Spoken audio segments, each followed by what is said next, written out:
C'est vrai, tu me Voilà. Stéphane, c'est trop une des Goldman parce que sinon je vais rire.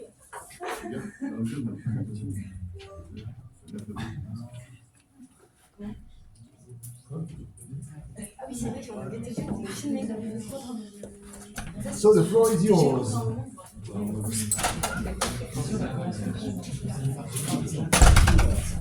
Okay, so good afternoon everyone. Today we are going to talk about virtual human twin with Ambre and Marie. So here is the summary. So as a quick definition, a virtual twin, VT, is a dynamic and predictive digital representation of a patient's health status. So it integrates real-time medical data to enable advanced simulation and personalized decision support. The VT differs from the digital twins, which is static, and it's in its ability to integrate a continuous flow of real-world data for constant model updates. So here is the small loop. Then first you collect the data, then you have the model integrated in there. You have the interaction between data, the model, and the doctor at the end, and the data evolve thanks to the model. So the concept was formalized by Michael Grieve in 2002, initially for industrial applications. The early uses was made by NASA. Then manufacturing, aerospace, engines, car, bus, etc. And it arrived in healthcare in 2014-2016 for the convergence of advanced imaging, AI, big data, and biomechanical simulation. So as big actor in digital twin, we have General Electric, Dassault Systèmes, Earthflow, Siemens, Elsineur, and Philips. The infrastructure for virtual twins in healthcare is based on the 5-layer architecture. The first layer is the physical one, which contains physical entities such as patients, staff, medical equipment, and physical assets. Then you can see the data conversion layer, which is real-time data from IoT devices and sensor that is collected and transmitted. Then we pass to the information layer. Data is enriched with semantic meaning and stored in databases with contextual information. Then the functional layer, which is the monitoring, diagnosis, prediction, management, and reconfiguration services using a discrete event simulation model. And finally, the business layer is how we integrate the digital twins to meet the organizational goals. So here is the functioning and operational reality. So on the left part, you have the input, so what is in the software, and in the right part, you have the advices for the doctor, how to help him taking the best decision. So first you have data collection. The software gathers the patient medical information, such as electronic health record, MRI, etc. Then you have this data feed model and simulation. Physical models of the human body are combined with artificial intelligence to represent how the patient actually functions while taking individual variability into account. That's what differs from digital twins for aerospace, for example. To keep the virtual twin up to date, this is required to have synchronization. So thanks to high performance computing, we can have it. We have real-time coupling with sequential logic. So you take the past data to update the actual data and have an idea about the future one.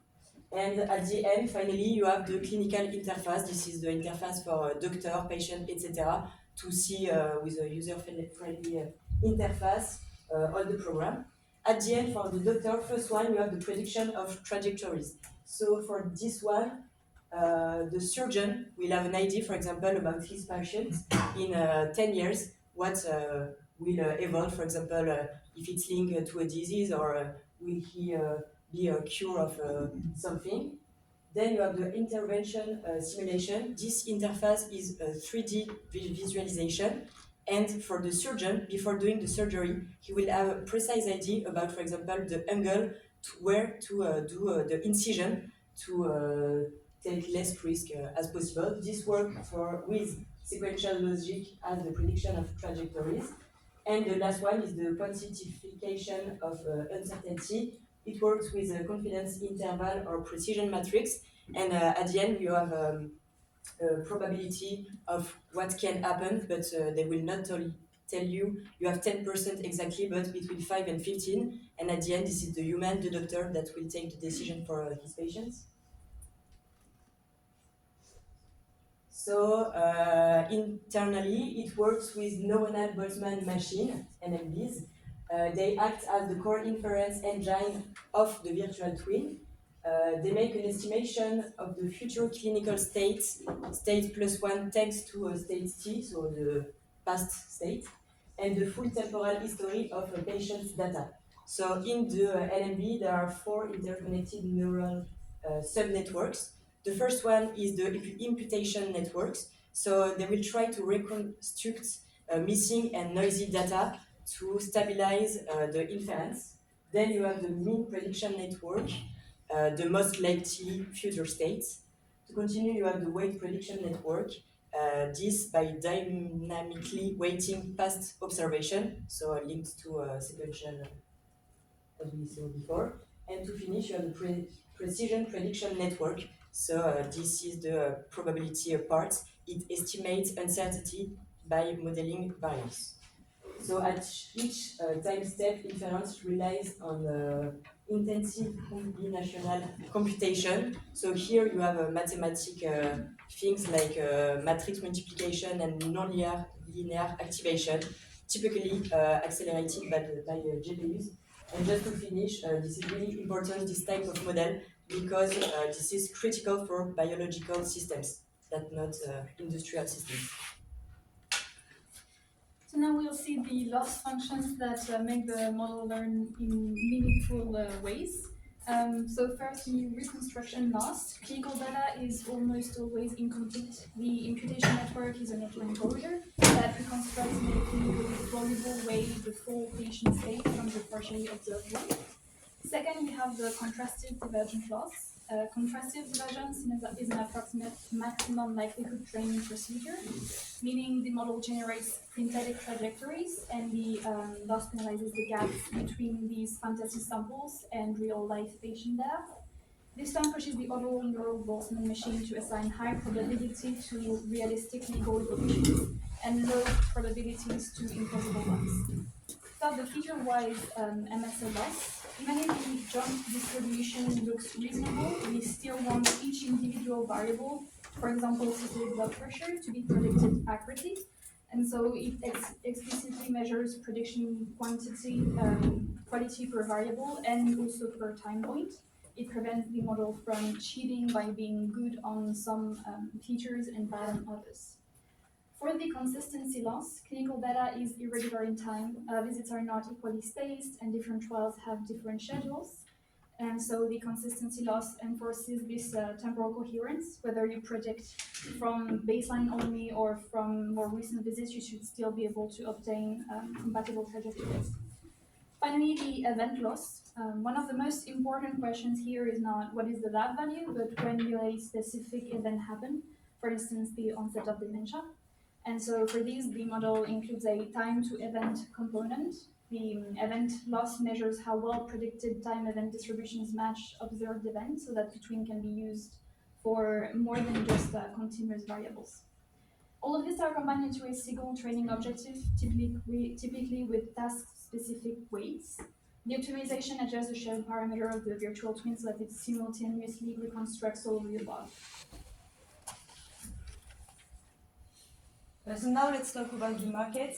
But depending on the research methodology, the market valuation changes significantly.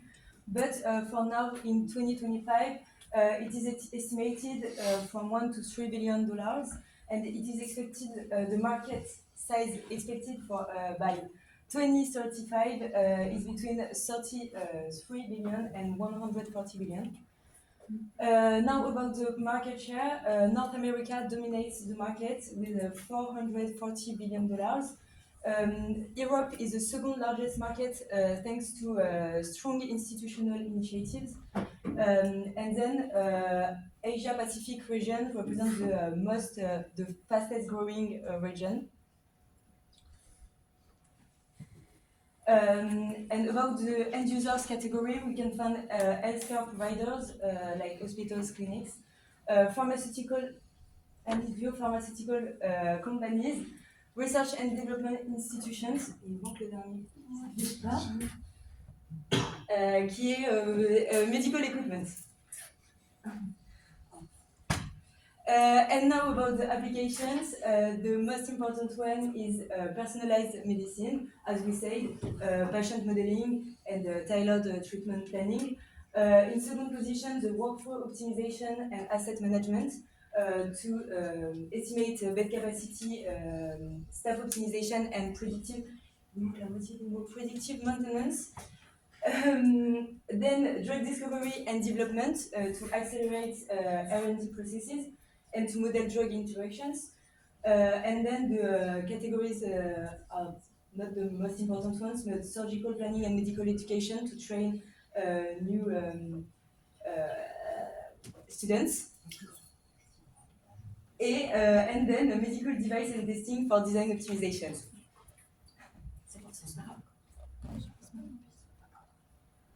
Let's try it again. No, let's hope the other ones are okay.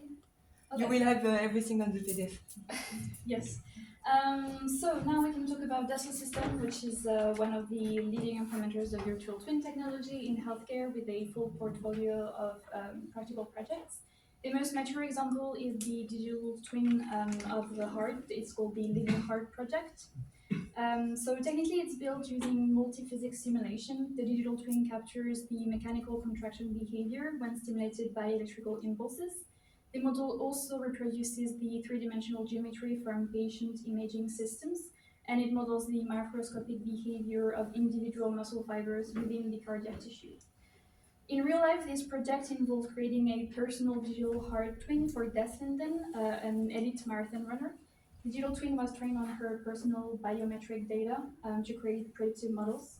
The system can now run hundreds of simulations to predict, for example, how our heart performance would be changed by a fortnight's sleep.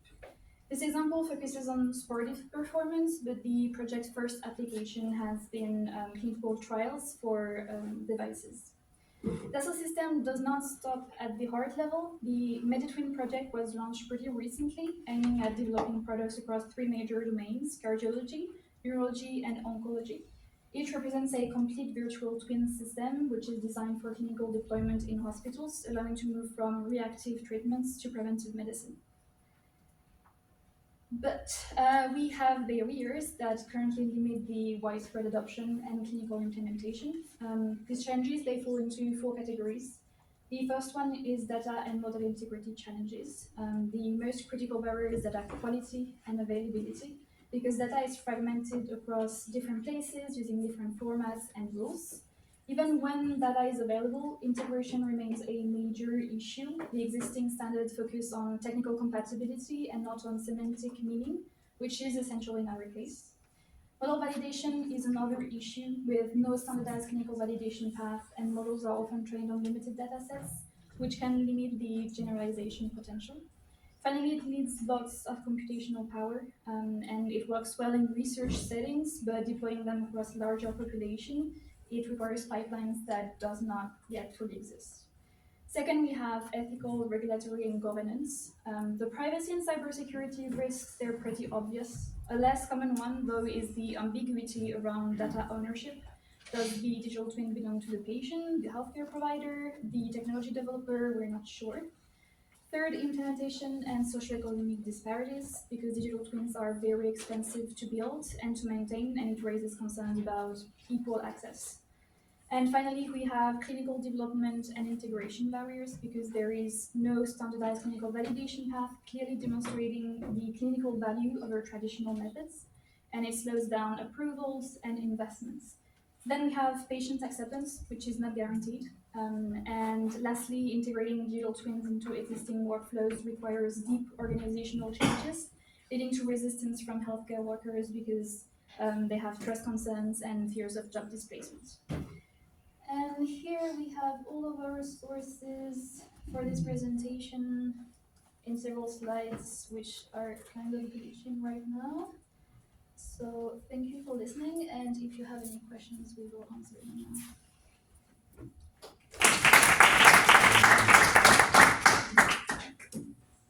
Any question in the audience? Okay, so I've got questions. So you mentioned on the market side, do you have the size of the market for human twins or for digital twins in general? It's because on the website it was very difficult to have a precise estimation because most of the studies include virtual human twins and digital twins. So it was difficult to estimate. That's why we have large ranges of numbers. Voilà. Because and so my second question is, where do the digital twins start? Is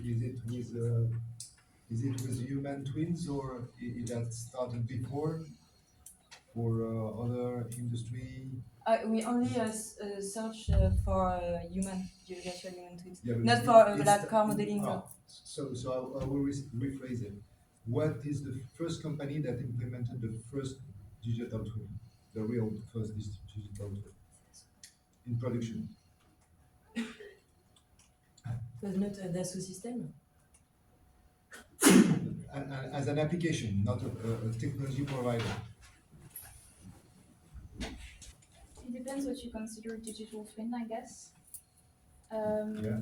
But I have no idea who the first one was for healthcare. Not for healthcare. For For healthcare? In general, the first digital twin that was the production. So maybe it was for airplanes, maybe with Airbus. So do you guess so? Our In car? production. I mean, Yes, in the production. first million twins, let's say.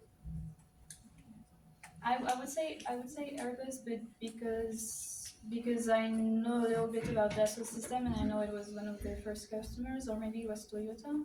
Or Boeing could have been Boeing. Sorry, Yeah, Boeing or maybe Airbus, first. From Dassault system point of view, they probably serve Boeing first after, and Airbus afterwards. It's possible, yeah. Or for historical reasons. But okay, so for the airplane, it was done. That's right. And the second industry, Cars, yeah. Yes. cars. Yeah. Yes. Okay. And which car was fully digital twin? Toyota, I think. The first company? The first company that implemented all their cars with digital twins.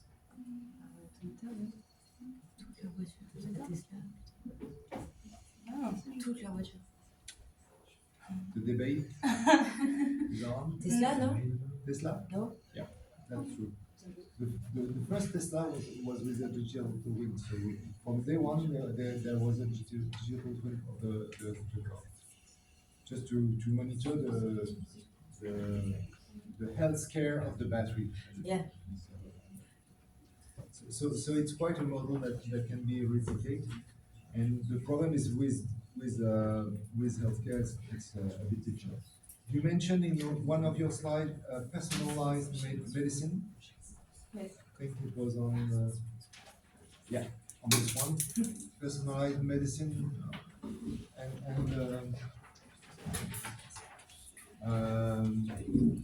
can you comment on that? But can you repeat? Can you comment on that? Yes, it was about section reading, tailored treatment planning, and continuous monitoring.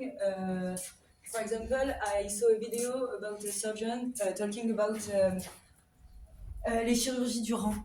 I don't know how to say rein.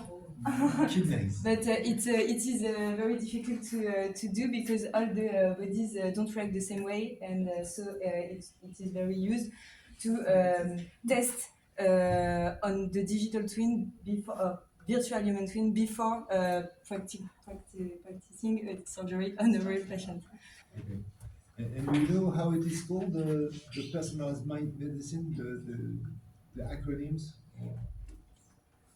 Yeah. Anyone in the audience? Médecine, la médecine M4P. Ça veut dire N4P. M4P. Donc, en gros, il y a la médecine, c'est les Français qui ont inventé ça. Hein. Les médecines 4P. Personnalisée, prédictive, préventive et personnalisée. Voilà, il y en a 4. Et après, il y a le débat avec le 5P. Le 5P, c'est avec le PASS, c'est-à-dire le parcours patient. Donc, en fait, c'est comment je peux modéliser, et ça, c'est un autre truc qui est intéressant. Et non seulement ça peut être appliqué aux bonhommes, ça peut être appliqué aussi aux hôpitaux. Comment je peux gérer un bonhomme dans l'hôpital. En fait, le but du jeu, c'est de pouvoir simuler. Donc, Dassault a fait pas mal d'argent avec son Evignart au moment du Covid. Ça, c'est des tests in silico. Maintenant, c'est un peu retombé. Et donc, vous investissez dans quoi? Dassault Systèmes. Dassault Systèmes. C'est français. Et la troisième? Ah, regarde, Dassault Systèmes. On s'est concerté avant. Vous êtes concerté avant. Et vous avez eu le cours de Dassault Systèmes? On a regardé, du coup, c'est vrai que ça. Ça a baissé depuis 2 ans. C'est passé de 47 à 23 Ouais. l'action. En fait, il y avait une surestimation du marché, ce qui a expliqué que ça a baissé après. Mais on y croit beaucoup. On y croit beaucoup. Mais justement, si ça a baissé. Je crois que la règle, c'est que le marché a toujours raison. Je suis pas sûr. Donc vous ne croyez pas à une croissance? Pour ça, pour Dassault Systèmes. Regardez, les clients potentiels, c'est qui? Bah, c'est. Les hôpitaux. Majoritairement, c'est Est-ce que les hôpitaux vont payer? Bah non, ils ont pas les l'argent. privés, oui. Alors, ça, c'est en France. Oui, Les États-Unis, ils ont de l'argent. Oui. Mais est-ce que, allez, avant les hôpitaux vont payer le digital twin? Est-ce que les particuliers vont payer leur propre digital twin? Non. Trop cher. Non, Non, mais mais aux États-Unis. Oui, aux États-Unis, ils vont le faire. Pour le moment, c'est très nous, cher. On ne paye pas la médecine, mais ailleurs, on paye la médecine. Pour le moment, c'est très cher de déployer ces trucs-là, mais avec l'intelligence artificielle, la on question, espère c'est- pouvoir faire en sorte que les choses soient plus automatisées et donc d'augmenter comme ça mécaniquement la possibilité d'investissement. Ma question, c'est qui dans la salle est prêt à payer pour avoir son digital twin? Mais non, évidemment. Vous avez entendu la question? Mais ça dépend à quel Qui n'est prix. pas prêt de payer son digital twin? Alors, il y en a qui ne se mouillent pas. Non, je pense que les gens ne sont pas prêts à payer leur digital twin. Et après, je pense que c'est pas pour une utilisation personnelle. En fait, c'est pour les hôpitaux, pour que ça les aide à l'intérieur et pour suivre des patients avec des cas complexes qui ont des années qui ont passé des années, par exemple, dans les hôpitaux, etc. Et forcément, avec l'automatisation de l'intelligence artificielle, les prix vont réduire. Et peut-être qu'en fait, pour l'État, à la fin, ça sera rentable pour lui. Ça va optimiser aussi d'autres choses. Ça va optimiser la santé des gens. Et en fait, c'est un peu tout rangé dans un ordinateur. Et peut-être qu'avec, par exemple, l'arrivée de l'ordinateur quantique, on ne sait pas. Hein. L'idée, c'est d'avoir une cascade, c'est d'avoir moins de traitements par la suite parce qu'on prend les choses avant qu'elles arrivent et donc faire la médecine préventive. Donc, c'est faire de la médecine préventive. Combien il y a de budget pour Alors, est-ce que l'État français a annoncé une politique de médecine préventive? Ils sont justement, il y a eu le projet de MediTwin, c'est un très gros investissement de la part du gouvernement, donc c'était fonds publics, à hauteur de plusieurs millions d'euros dans ce projet-là, qui est donc la visée préventive. C'est pas pour faire de la prévention. Non, mais ça aide. S'ils pensaient qu'ils allaient perdre de l'argent là-dessus, ils l'auraient pas fait. L'État investit dans des trucs où il perd de l'argent? Ça arrive jamais? Oui, non, J'ai d'y penser. Donc, je suis pas sûr. Non, ma question c'est, si c'est pas le patient qui paye, qui paye? Est-ce que c'est l'hôpital? Est-ce que c'est les pharma? Oui, elles ont des moyens. Aujourd'hui, c'est les pharma qui payent. Mais pour faire des essais cliniques en fait. Ça c'est un vrai truc. Et la R&D, les labos de recherche ne vont pas payer. Et ce qui est caché, c'est les medical devices. Medical device, bon, on va. Le plus gros acteur de medical device, c'est Medtronic. Ils ne payent pas pour l'instant les digital twins. Ils ne payent pas beaucoup. Donc il n'y a que les pharma. Comme on est en train de réduire le prix des médicaments, c'est pas la saison. Donc finalement, ils n'ont pas de marché. Enfin, le marché n'est pas si. Le seul cas où c'est intéressant, c'est dans la chirurgie. En fait. Quand on opère certains organes, comme le rein, etc., les vaisseaux sanguins ne sont pas les mêmes d'un patient à l'autre. Là, ça vaut la peine d'essayer d'en faire avant la chirurgie. Mais il faut avoir les moyens. Est-ce que l'État va mettre plein d'argent là-dedans? Pas sûr. Pourtant, le meilleur truc qui pourrait être fait, ce serait de mettre de l'IoT, des données d'IoT, qui ne coûtent pas cher du tout, de montres connectées ou des trucs comme ça. On pourra avoir certainement un ça, il faut avoir une vraie. Donc, est-ce qu'il y a les ministres de la Santé en France ont annoncé des politiques de prévention en réponse? Pas directement. Pas directement, si, ils ont pris la parole en disant il faut faire de la prévention, il faut faire de la prévention. Ça fait 2 ans qu'ils nous bassinent avec la prévention. Oui, mais est-ce qu'ils ont fait des vrais projets directement sur la prévention? Ils ont fait des projets, ils ont fait plein de papiers, machin. Par contre, il y a un budget de 0 pour l'instant. Donc, dire qu'il faut faire de la prévention avec un budget de 0, Ce sera pas on va rien. Mais c'est très difficile. L'exposé suivant peut s'installer parce que j'ai une dernière question. En France, vous payez en France, qu'est-ce qu'on fait? On attend que la personne soit malade et après, elle va à l'hôpital et après, l'État paye l'hôpital pour qu'elle soit soignée. D'accord? Vous pouvez vous installer. En Allemagne, vous savez comment ça marche en Allemagne, le système de soins? Les médecins sont payés par l'État pour gérer un certain nombre de personnes. Ils payent tant pour 1000 habitants. Et en Chine, c'est comment? Vous savez comment on paye la médecine en Chine? Les patients, qui ne sont pas des patients, qui sont en bonne santé, payent les médecins pour rester en bonne santé. C'est pas pareil. Nous, la médecine prédictive, il y en aura probablement dessus. Parce que depuis toujours, ils ont ça viendra soit de Chine, soit d'Allemagne, parce que c'est un budget fixe par habitant, les données qui sont pas mal. Certainement pas de France, où l'hôpital, ce qu'on appelle la T2A, tarification à l'acte, plus vous êtes malade, plus il y a de malades, plus je vous fais des opérations, plus je gagne d'argent si je suis un hôpital. Je ne vais pas arrêter d'avoir des mecs comme l'appendicite quand même. Je vais donner des noyaux de cerises à manger pour avoir des appendicites, parce que le noyau se gère. Oui, mais ça changerait beaucoup de choses du coup dans le système aussi, de faire des gardes de 24 heures, parce qu'en fait, le sommeil, c'est un peu humain, c'est juste que ça réglerait aussi du travail. Ce serait vachement mieux. Dans un monde utopique. Ce serait vachement mieux. Mais dans ce cas-là, il faut arrêter la tarification à la fin. Parce que il faut arrêter le flux financier des hôpitaux qui ont intérêt à faire des actes. Sinon, ça ne marche pas. Et il faudrait peut-être que les patients payent. Parce que les gens ne se rendent même pas compte de combien coûte leur santé. Alors qu'aux US, vous savez combien coûte un accouchement aux US? Ah, en Californie alors. Parce que c'est plutôt entre 30 et 50, ça dépend des États. Et en Californie, ça coûte bien cher. Et c'est un accouchement sans aucun problème. On rentre, accouchement, on sort. En France, ça coûte combien un accouchement? Voilà. Ça coûte. C'est 0 pour le patient, enfin pour mais ça pour la communauté. On paye les. C'est un sujet parce que les gens ne se rendent pas compte de combien coûte le système de santé en France. Et ça, c'est un vrai sujet.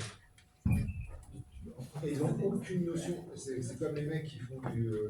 Il y a un truc qui me défrise, c'est le mec il fait du. Je sais pas quoi, il fait de l'escalade. Il monte le Mont Blanc en bassiette. On va le chercher en hélico et ça lui coûte 0. On ramène parce qu'il s'est pété la gueule et s'est fracturé. Ça lui coûte 0. Il fait le con et ça lui coûte 0. Ça nous coûte une barre. 300 € l'heure d'hélico. Hein. Voilà. So we switch to another subject. Yes. And the floor is yours. So good afternoon, everyone. Thank you for your attention. So today we will present the solution developed by Damae Medical through its core technology, LCOCT. But before diving into the technology itself, let us briefly talk about the medical context and the different types of skin cancers it aims to address. So there are 2 types of skin cancers, 2 main types.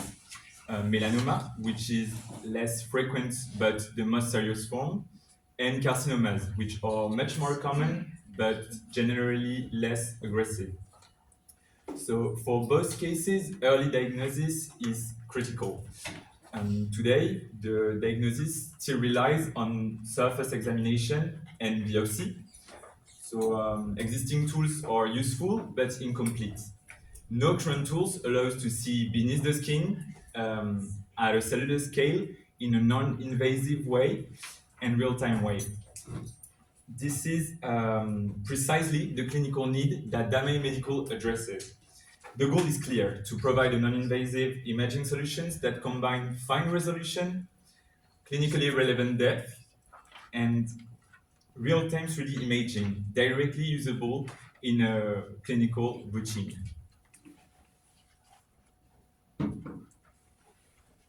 So LCOCT is a medical imaging technique of the skin that combines optical coherence tomography and confocal microscopy, and it allows to obtain optical section in depth of the epidermis and the superficial dermis with a microscopic resolution without breaking into the skin. LCOCT penetrates up to 400 to 500 micrometer, which is enough to visualize the epidermis and the superficial dermis.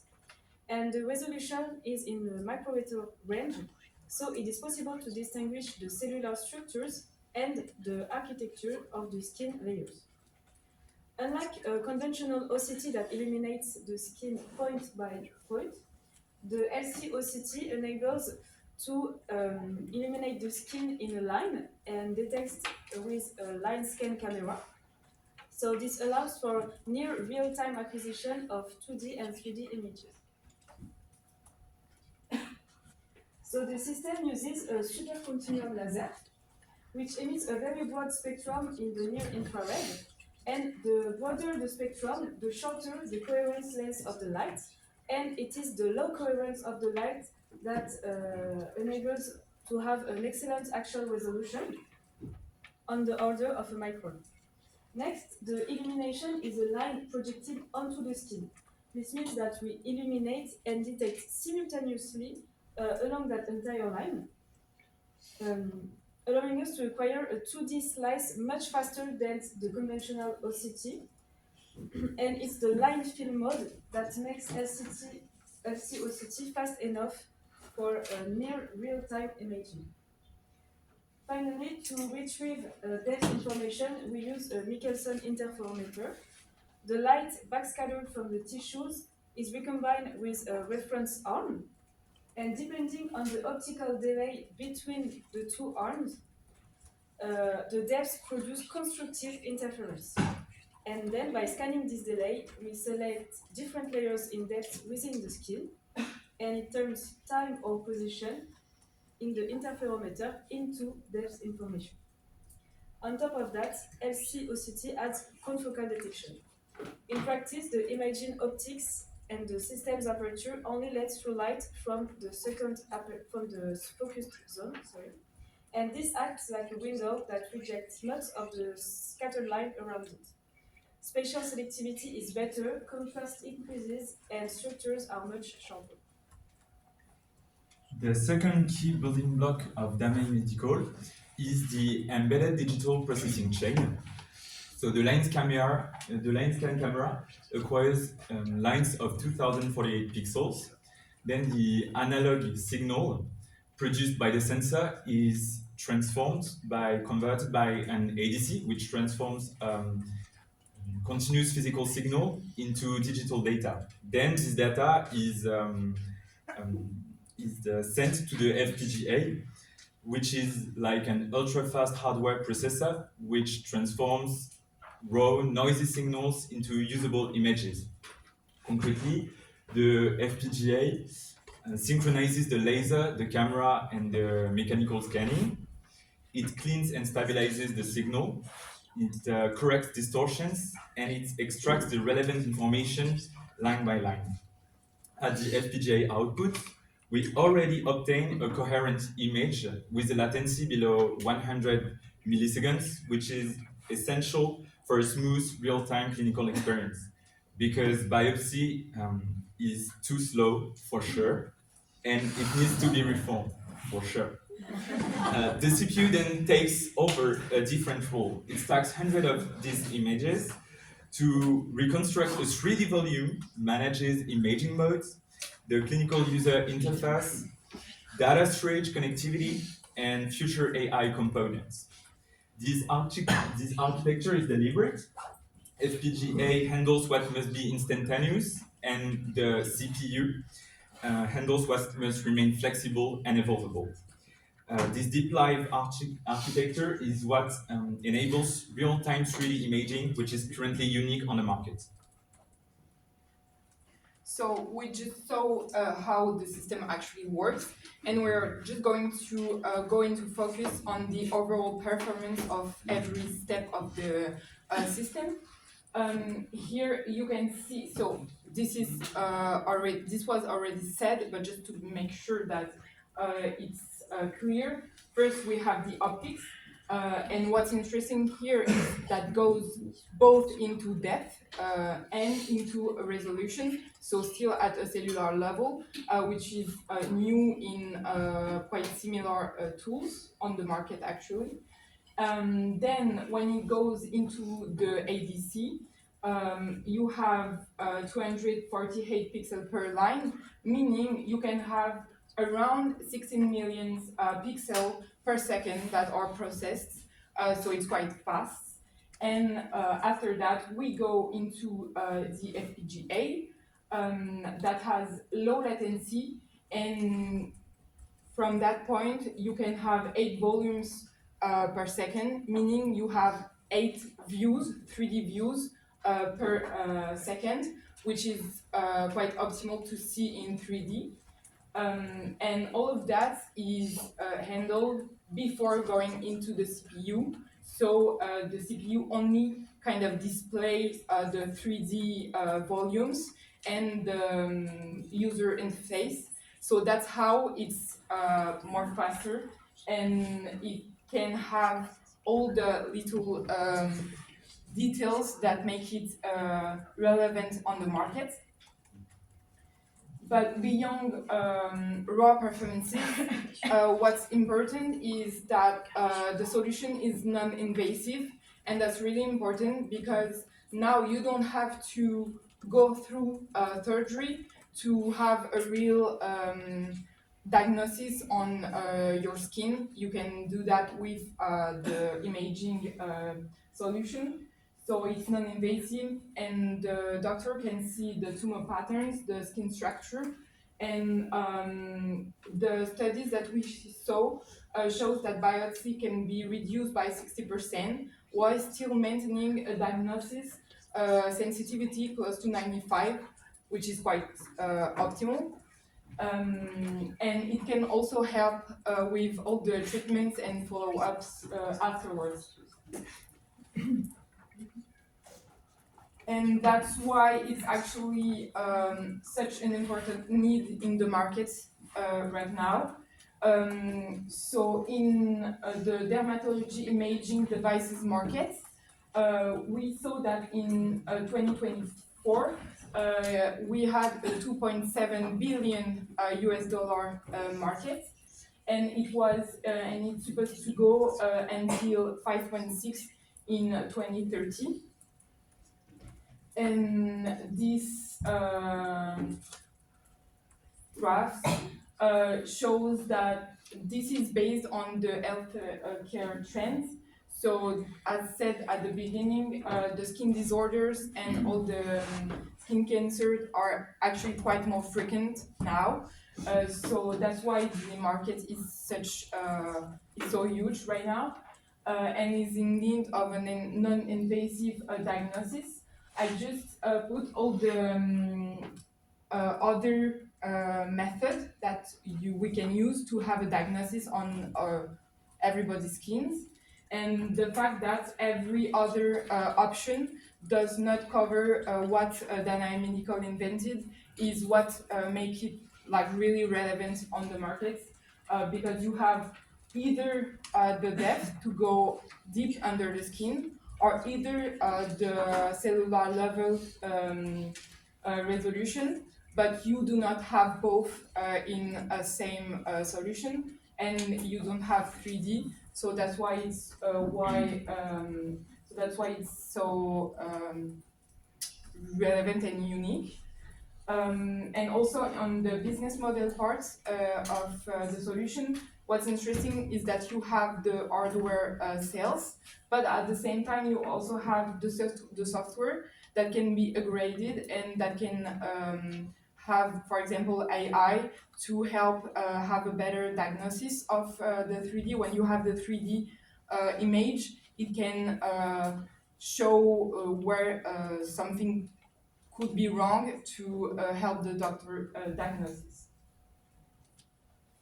So, in conclusion, the biomedical technology represents a real breakthrough into the dermatological imaging, and it brings cellular level resolution, non-invasive and real-time imaging directly into clinical practices, and for the moment, no other system can achieve that. And beyond technological performance, it also has clinical impact, such as faster, safer, and has more accurate diagnosis for patients. So, with a growing market demand for non-invasive diagnostic and a strong proprietary architecture, Damae Medical is uniquely positioned to lead this transformation and to deliver lasting value for both clinicians and investors. Thank you for listening to us. Thank you. Any question in the audience? Okay, so I've got questions. All the data you mentioned 2048 pixels, something like that. Yes. Can you go back to the slide with FPGAs? For sure. This one? Or this one?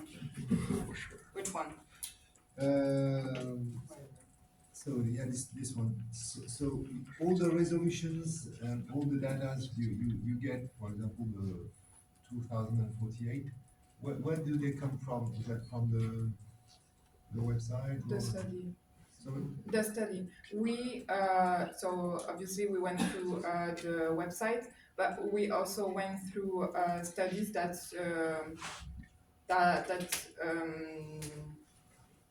gave us this number. okay, the studies you mean the papers that have been Yes. written by Danae that are scientific papers, right? And the papers also about the LCOCT technology. Yeah. Now, I think we have to start here. So the Damae Medical one, and also yes. Okay, so scientific articles, right? Yes. Yes. And then once again for the slide for FPGA. So for sure, it is FPGA. Are you sure it's they are using FPGAs? sorry? Are you sure that they use FPGAs? Yes, they use both FPGA and the CPU. Okay. Why do they need to use FPGAs? Because For they sure. for sure. They use the parallels, and it allows parallels to use both. It also allows deterministic and real time because it improves the fast process, the speed and the real time process. What we saw is that by using FPGA, the process of doing all the 3D slices was faster because it was done at the same time, like several 3D slices done at the same time, and then reconstructed with the CPU, and that's why it was faster, because it wasn't the CPU doing all the 3Ds, which will be more, I don't know, less efficient, and then having both could help having a faster way of having all the 3D and the imaging really system. Can the next group will continue? En français, pourquoi vous êtes... Dans quel cas vous êtes obligé d'utiliser des FPGA? Dans les cas où c'est des lourds, dans le cas où on veut des images, de ce que j'ai compris, vidéo, plus que genre vraiment en temps réel. Là, vous êtes en train de me dire, mon PC c'est pas lire une caméra vidéo et mon PC ne sait pas. Non, la représentation des images 3D. Genre en 3D, ça ne sait pas faire non plus. Les jeux vidéo, il ne sait pas montrer des trucs en 3D en temps. Je repose ma question. Pourquoi on utilise un FPGA et pas un CPU? Ça, c'est relativement important. Est-ce qu'on aurait pu le faire avec un GPU?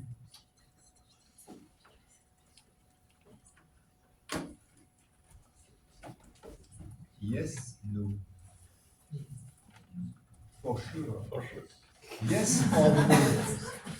Yes or no? GPU. Ça marche en GPU ou pas? For sure. Si vous vous posez la question, ça veut dire qu'il y a une autre raison pour laquelle ils utilisaient un FPGA et on n'a pas la nuance, je suppose. Vous voyez, est-ce que quelqu'un dans la salle a une idée de pourquoi on utilise? C'est comme les télécoms, mais c'est bien plus adaptable que le GPU d'inférence. Là, pour le coup, c'est pas ça. Ouais. C'est pas une notion de FPGA, c'est reprogrammable. C'est pas la reprogrammabilité qui les intéresse. Ouais, un petit peu parce qu'ils peuvent changer à l'avenir, mais il y a un truc qui est sûr. Vous l'avez un peu dit au début. Dans le parallélisme. C'est Le parallélisme. le parallélisme, on l'a en GPU. Ouais. Et ça suffira pas. On ne peut pas utiliser le GPU dans ce cas-là. Pourquoi? Parce qu'on n'est pas sûr du moment où la fin des calculs est faite. Alors qu'en FPGA, le top départ, 50 coups de bloc plus tard, je sais que j'ai le résultat. Donc ça veut dire qu'à chaque, vous voyez, quand je fais une interférométrie, il faut que je sois, entre le moment où je mets le pulse et le moment où je fais la mesure, il faut que je sois ultra déterministe. Pas à la milliseconde près, pas à la microseconde près, à la nanoseconde près. Vous voyez ce que je veux dire? 10-9. Ouais. Donc on rigole pas. Donc ça veut dire qu'en fait, il n'y a que le FPGA qui sait nous faire ça. Ok, d'accord. Donc, tout ce qui est imagerie interférométrique, machin, truc, mais c'est pas envoyer 50 images par seconde, parce que ça, 50 images par seconde, dans un câble USB, un PC, il sait le manger. Par contre, c'est l'interférométrie avec tout ça, le top laser, le machin, et là, je mesure. Et entre là et là, je suis. En fait, ce que je voudrais que vous partiez avec deux secondes, c'est ok, il y a les trucs à la seconde près, tout le monde s'en fout. Les trucs au millième de seconde près, là, à la 100 millisecondes, c'est ce que vous avez l'impression que c'est pareil. Je bouge ma souris, mon truc bouge à l'écran, c'est toutes les 100 millisecondes. 0,1 seconde, on voit que ça bouge en même temps. 0,1 seconde, c'est. Mais en fait, un processeur, il va faire des millions d'instructions. Donc le processeur, lui, il est à la pas à la il va vous faire des trucs à la milliseconde dans son OS. Après, si vous le programmez en très bas niveau, vous allez être à la microseconde. Et après, si vous voulez la nanoseconde, c'est pas du CPU, c'est pas du GPU, c'est forcément du FPGA. C'est ce que je veux dire? Ouais. C'est 1000 fois plus rapide, quand même. Voilà. Merci beaucoup.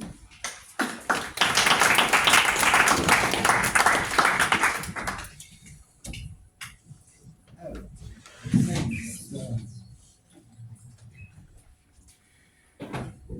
so the next one is Medical Est-ce imaging. qu'il y a research? So, hello everyone, thank you for attending this presentation on medical imaging. So first we will give a brief overview to introduce the topic. Then we will present the market research followed by AI and the technology behind SoUnet before the conclusion of course. So first, medical imaging refers to all the techniques used to visualize the inside of the human body without surgery. So it helps detect diseases early, understand function, and guide the doctors in choosing the best treatment. Today, the most known technology is X-ray radiography, which use fast 2D images, especially for bones. Today, medical imaging is a growing priority. In fact, the US represents 38% of the market, followed by Europe and Japan, with Asia rising fast. And it is explained by the chronic diseases, the aging population, but also the early diagnosis needs, and the tech innovations. Moreover, this market is highly concentrated. Here you can see that only a few companies, 5 companies dominate the market because they account together for nearly 80% of the global market. And now we will analyze in precision of the 3 main original equipment manufacturers. So the first one, GL Scares, is focused and offers an end-to-end 3D printing with a strong imaging base and research and development. But 3D is not the core focus and the core activity of GL Scares, and the multi-partners and workflows can be complex to implement. Then Siemens focuses on deep clinical integration with a strong segmentation tools, but as GL Scares, strong dependence on partners and the workflows can be complex to implement in reality. And finally, Philips, which offers an easy tool for radiologists, but 3D is mainly used for visualization and there is no full end-to-end 3D workflows. So it's a problem now. So now we can take a higher level view by looking at the global players and especially with the region and growth dynamics. So we can see that 2 regions, the USA, Canada and the EU, are mature markets today, but they are still expanding through AI, cloud. And today they are still the leaders of the market because they have a strategic power through regulation with the FDA or CE marking for EU.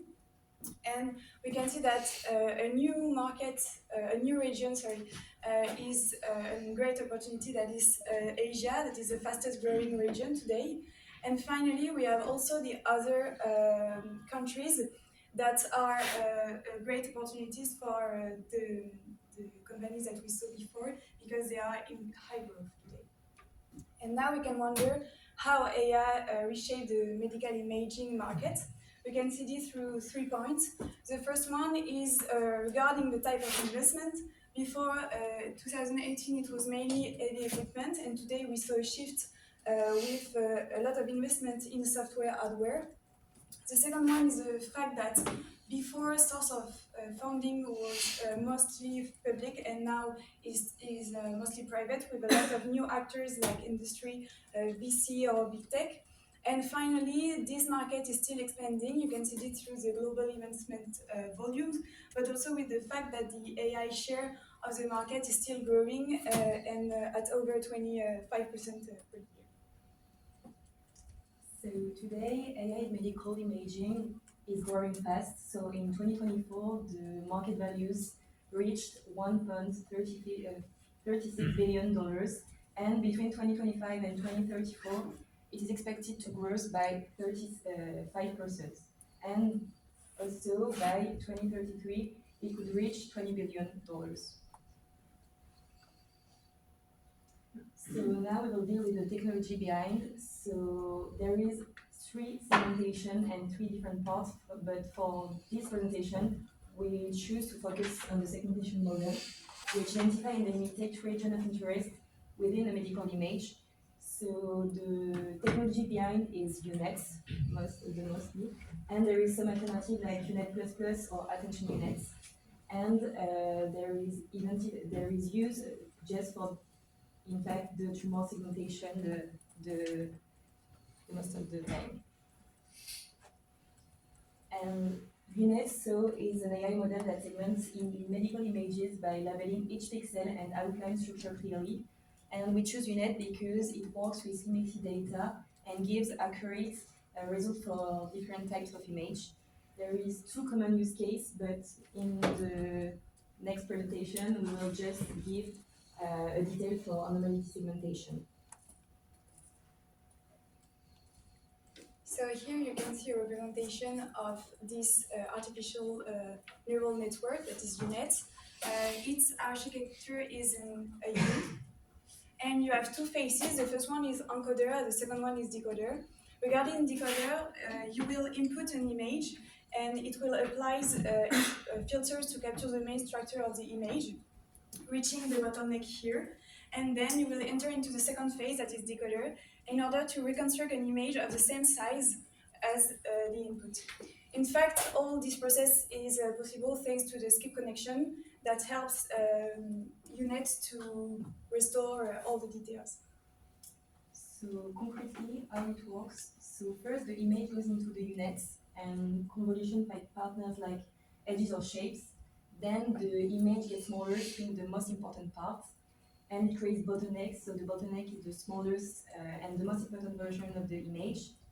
Then the decoder rebuilds the image with upsampling and convolution. And then there is the sigmoid activation because each pixel gets a probability between 0 and 1. And if the pixel is more than 0.5, the pixel is 1, but if it's less, it's 0. And this creates the final mask. And then the skip connection passes important details from the encoder to the decoder. And finally, the last step gives a score for each pixel in the output image. So now that we have seen the theory, we would like to show you a practical case in order to understand. So when you give an image to UNET, as a numerical aspect, you will have these spaces. So at the beginning, you will have these spaces, then this one, which is a probability map, and finally, you will have the binary map, which enable UNET to have this expected image. And so when you enter your first image, you will have to do a lot of convolution steps, which are a lot of layers. What I mean for convolution is mean that you will use a small filter that will slide over the image, looking at 1 pixel at a time in order to detect a specific pattern. For example, here you can see that it's 2. It means that it's a high value. Therefore, you can see that there is a pattern. Or here you can see that the value is 0. It means that the pattern is absent. So in order to have our objective, that is a probability map, you will have to use the function ReLU that enables the system to put negative values into positive values. Meaning that negative values goes to be 0 and positive values are keeping in order to obtain at the end this one. So I will not go into these details because Marie already talked about this. And so we enter into the decoder phase. It means that we are reaching to this probability map. Or here you can see that we have only scores and not probabilities because they are not between 0 and 1. And to convert these scores into probabilities, we use the sigmoid function in order to be close to the probability map. And so finally, when we have made the ReLU and then the sigmoid, we would like to have our binary map. In order to have our binary map, UNET or the user of UNET will put a threshold For example, here, if we say that the threshold is 0.5, you can see that this pixel is below the threshold, so therefore it will be 0, but here is above the threshold, so therefore it will be 1. And here we just wanted to show you the technical basis of UNet, but of course there are a lot of more complex aspects and steps in the program, but at the end you will have this image. So to conclude, today with advances in AI, UNet has evolved from a segmentation tools into a broader image analysis tool, and there is new entrant today with Actual 3D, which is between AI and 3D reconstruction to create patient-specific models. And today, success in medical imaging depends on data quality first, but also on training on people and new technologies, and finally, clinical integration. Thank you for your attention.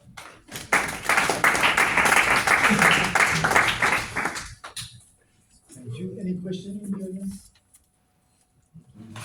So I got a question. Can you go back to slide 4, please? Yes. The one where you mentioned all the modalities. This one? Ouais. Yeah. Et en français, donnez-moi les... Parce qu'un jour ou l'autre, malheureusement, vous aurez peut-être un examen médical, et vous ferez un de ces examens. Vous pouvez me faire la liste des examens en français et me dire avantages, inconvénients. La première, c'est une radio X. Donc, l'intérêt, c'est qu'ici, on va envoyer. Qu'est-ce que c'est d'abord? Comment ça marche? Qu'est-ce que c'est? C'est une radio qui est utilisée à partir des rayons X. Donc, comment ça fonctionne? On va envoyer un fuseau de lumière à l'intérieur du corps. On va voir quelle va être la répercussion au niveau des os ou de la matière. Et selon l'intensité que va répondre le fuseau, ou du moins la mesure qu'on va pouvoir avoir, ça va nous donner du coup une image en 2D. Le problème, c'est qu'ici, on a une radiation. Ça a été inventé par qui? Au hasard. Au hasard. Pierre et Marie Curie? Marie. Pas Pierre, mais Marie. Marie Curie. Ok. Et ça a été utilisé pendant la guerre de 14-18 d'ailleurs. La première fois, ça a été utilisé en France. Donc, le principe, c'est on met un élément radioactif, on met une plaque de photographique, et on met ça entre les deux. D'accord? Donc ça, c'est... Donc, avantage, inconvénient. L'avantage, c'est que c'est assez rapide quand même. Et l'inconvénient, c'est que ça utilise beaucoup des radiations. Pardon? Les inconvénients, il y a la radiation dedans. Ah oui, c'est un petit inconvénient. Voilà. Et... Donc ça veut dire quoi pour concrètement, si un jour vous avez besoin de faire une radio X? Concrètement, vous, si vous avez, on vous dit vous allez faire une radio, le truc à dire au mec avant d'entrer, c'est... Alors, si on a du métal à l'intérieur de nous. Ouais, ça peut aider, ouais. Hein? La dose, vous ne connaissez pas. Moi, le seul truc que vous pouvez dire, c'est les examens que vous avez eu avant en rayon X. Si c'est le 5e que vous passez, il faut mieux que le gars le sache. Vous avez baissé la dose. Hein? Sinon, vous allez vous choper un cancer à la sortie. Voilà. Après, donc ça, est-ce que c'est utilisé ça? Tout le temps, c'est quasiment ce qui est utilisé. Combien il s'en fait? On avait tout noté que vraiment c'était... Le marché, c'est quoi? Mais en tout cas, entre toutes les modalités présentées, c'est le radiographique qui est le plus utilisé aujourd'hui. Ouais. Et alors, question d'un point de vue business, quel est la modalité d'imagerie, c'est-à-dire la modalité d'imagerie, c'est-à-dire un de ces types-là, la plus utilisée, c'est les rayons X. Ok. Sur quel organe, en majorité? Les bones, enfin les... C'est sur les os. Les os? Oui. Il y a un truc qui est au-dessus des os en nombre de clichés. Est-ce que quelqu'un a déjà fait une radio? Oui. De quoi? De la dent. Mais sinon? Les dents. Les dents. C'est de très loin les dents. Il se trouve que dans cet établissement, il y a des gens qui ont monté une start-up sur la radio-imagerie dentaire. Donc, intéressant comme sujet. Même pour un de vos profs que vous allez avoir. Attends. Donc la radio X en 1 et les radios dentaires en 1. Parce que votre dentiste, normalement, un jour ou l'autre, il vous a peut-être mis une radio, non? Voilà. Donc il en fait, et ce qu'il fait, c'est ce qu'on a. Il fait des toutes petites radios, et des fois il vous prend une panoramique. Ça, c'est le truc que vous aurez certainement un jour. Le deuxième? Le deuxième, c'est les ultrasons. Donc là, le principe, c'est qu'on va envoyer des ondes dans le corps et on va voir quelle va être la réaction des ondes Des ondes comment? à haute fréquence. Et les autres, c'est pas des ondes à haute fréquence? Ultrasonore. Donc les rayons X, c'est de la lumière plus. On est d'accord? Comme pour la lithographie. Hein. C'est la lumière plus haute en fréquence, donc plus énergétique, pour rentrer plus profond. Les ultrasons, c'est une onde. Ultrasonore. Voilà, donc c'est une onde de pression, en fait, c'est une vibration. Ça fait bouger les choses. Donc c'est comme les haut-parleurs. Alors ça. Ben ça c'est long et puis il y a aussi un problème de qualité. Enfin, c'est assez long déjà comme examen. C'est assez long, pourquoi? C'est plus long que la radio X. Ouais, c'est plus long que la radio X. On rentre, on fait le clac, on prend le flash. Mais c'est surtout qu'on perd la qualité en fait au niveau de quand on fait très bruité comme image. C'est utilisé dans quoi? Énormément. Les échographies. Ouais. Le plus grand nombre d'échographies qui se fait dans le monde, c'est pourquoi? Juste avant l'accouchement. Pour avoir l'imagerie fétale. Et pourquoi on le fait? Pourquoi on ne fait pas de la radio X?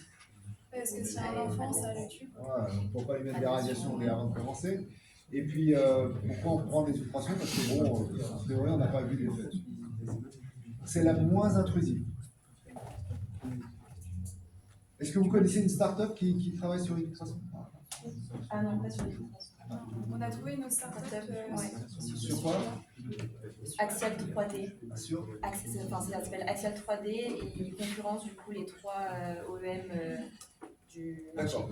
Mais ils ne sont pas du tout, ils font le workflows sur la entier. partie X. Sur la partie X. Les ultrasons, c'est vachement bien. Il y a une start-up qui s'appelle Ecopen. Ecopen qui est sortie de la place. Et c'était un majeur ultra. Enfin voilà, c'est un truc qui casse la barre. CT scan. Là pour le coup, c'est vraiment l'image 3D. Et en revanche, il y a aussi le problème, comme la radiographie des applications. Donc pour ceux qui en ont fait, les CT scans, le truc tourne autour de vous, quoi. En gros, vous envoyez des rayons, ça part dans tous les sens, et votre imageur il tourne. Sur les dents, on s'en sert. Ça s'appelle l'écho de ligne. Ensuite, MRI. Là, donc, si j'ai bien compris, le principe c'est qu'on va, on va se faire une transfusion, on va nous injecter un produit dans lequel il va y avoir de l'hydrogène, si j'ai bien compris, et le but ça va être dans le système assez mécanique, ça va permettre de réagir avec les ondes et les fluctuations du sol. Bon, c'est des ondes radiofréquences, donc c'est des ondes comme le téléphone mobile. Et ce qu'on regarde, c'est le retour de spin sur les molécules. Mais les molécules utilisées, c'est pas justement l'hydrogène? Alors, on n'est pas obligé de faire une injection. Okay. Donc, juste, on peut le faire sur plein de trucs, en particulier l'hydrogène. Et ce qui est très intéressant, c'est que est-ce que c'est radiatif? Non. Non. C'est ça qui est pas mal. C'est comme si on prenait des ondes radio. Bon, on a déjà pas mal avec le téléphone mobile, donc voilà, ça peut pas trop mal. Donc, et quel est le défaut du MRI? Pour le coup, c'est très long. C'est un truc qui tourne autour de vous, on ouais, est d'accord? C'est très long, ça fait du bruit, les gens sont assez gênés par cette utilisation. Ceux qui ont par exemple claustrophobe, par exemple, ça pose beaucoup de problèmes sur l'inclusion des personnes qu'on peut mettre dans cet examen. Ouais. Et qu'est-ce qu'il faut aussi Est-ce que c'est gros? Oui. Pourquoi? parce que ça chauffe. Et donc, enfin, C'est pas parce que ça chauffe. Tu veux souffle. mais un peu loin. Ah. C'est un énorme épisode. En fait, il y a un énorme aimant. En fait, le retour de spin, il se fait dans un champ magnétique. Il faut un très gros champ magnétique. Et plus vous avez un gros aimant, plus l'image a une bonne résolution.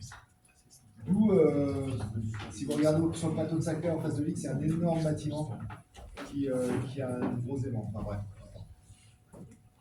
Et il y a potentiellement une boîte qui. Et là, pourquoi je parle de tout ça, c'est parce que dans les MRI, avec le quantique, on a peut-être des capteurs magnétiques qui sont super fins. Et si on y arrive, on aura besoin d'aimants plus petits. Si on pouvait avoir une imagerie MRI, IRM en français, à très bas Tesla, ce serait révolutionnaire. Du coup, ça pourrait être dans l'ambulance. Ah la vache! Il y a une boîte qui s'appelle Chipirion, si vous voulez un célesteur. Et après, il y a la médecine nucléaire. Là, pour le coup, on fait de l'injection d'iode. Ok. Merci pour le UNET, tout ça, je passe. La convolution, à la fin, vous avez dit, et il faut du compute, il faut du calcul. Oui, Et on utilise quoi comme type de calcul? Pour le coup, un GPU assez puissant, mais c'est basé surtout sur un. Et pourquoi les GPU ça marche? Parce qu'il faut faire plusieurs calculs en parallèle. C'est un réseau de neurones, et donc il y a plusieurs calculs à faire en parallèle, sachant que pour faire le filtre de kernel, il faut faire le produit scalaire, et du coup il y a plusieurs calculs à faire et le GPU est plus adapté. Et donc, l'avantage c'est que c'est très parallélisable et donc ça marche très très bien. Parfait. Vous investissez en quoi? Axial 3D. La question était presque pas finie, attention technique. D'accord, Axel 3D. Oui. C'est une start-up, c'est ça? C'est une start-up exactement. Qui est Européenne. Qui est allemande. Mais oui, européenne, elle est irlandaise. Irlandaise. Et irlandaise ou allemande? Irlandaise. Irlandaise 100%. Et les suivants s'installent pendant ça? Et il n'y a pas de suivant? Et qui a investi dedans déjà? Ils ont déjà levé, En fait, ils ont des partenariats surtout avec Siemens en ce moment, sur tout ce qui est du coup la partie 3D printing approach. Et eux, ce qui vraiment les différencie des autres OEM, c'est que c'est vraiment déjà leur cœur d'activité comparé aux 3 OEM. Et ils vont vraiment digitaliser tous les workflows de A à Z, ce qui va être différent par exemple pour Philips, où il n'y a que de la visualisation, mais il n'y a pas de printing qui est derrière. Et donc c'est comme ça qu'ils réussissent à se différencier sur le marché. Et ils ont été dévoilés au CES en 2020 par Nvidia. Donc, ils sont quand même bien soutenus par. Ah là, je savais me toucher. Répétez-moi ça doucement. Ils apparaissent dans les. J'ai testé Nvidia 2020, la vidéo que vous avez mis cette vidéo. On va regarder. Il s'appelle comment? Axial 3D. Axial 3D.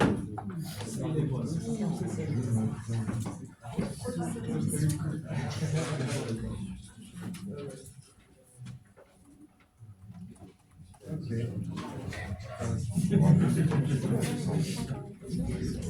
Marie aussi.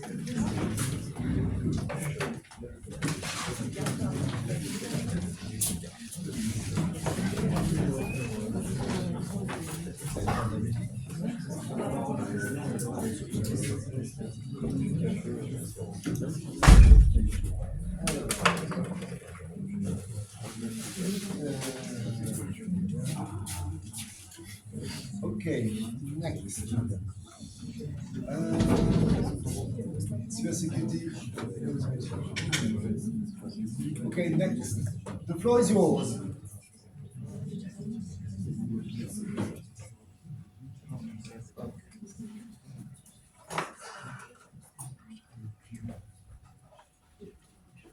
You've got 2 PCs, one. Two. Après nous, il en reste 3 encore. Ah oui. Vous avez besoin de cette table-là aussi? Je vais juste poser, mais ça cache pas le. Ah d'accord. la caméra. Vous voulez pas être sur l'image, c'est ça? Non. Vous avez une démonstration avec c'est pareil, c'est ça? Non, c'est la même, c'est juste que ça me permet de. Ok, comme vous voulez.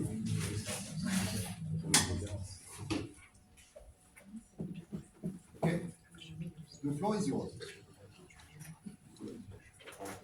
Hello everyone, we are going to talk you about cybersecurity in home automation and what are the challenges and the solutions, because in a world where homes become autonomous systems, security is no longer an optional infrastructure but it's a real product.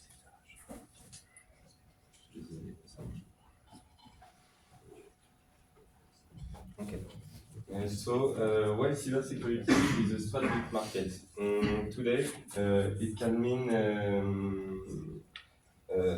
Today it can mean unlocking doors, disabling alarms, and or taking control of a robot in the house. This is because smart homes are becoming physical system, not just connected gadgets. And physical system require real security. In 2024, the global market annual growth about the cybersecurity is worth around $100 billion, and by 2030 to 2032, it's expected to exceed $600 billion, with strong annual growth. At the same time, a major shift is happening because humanoid robots are entering in the private homes.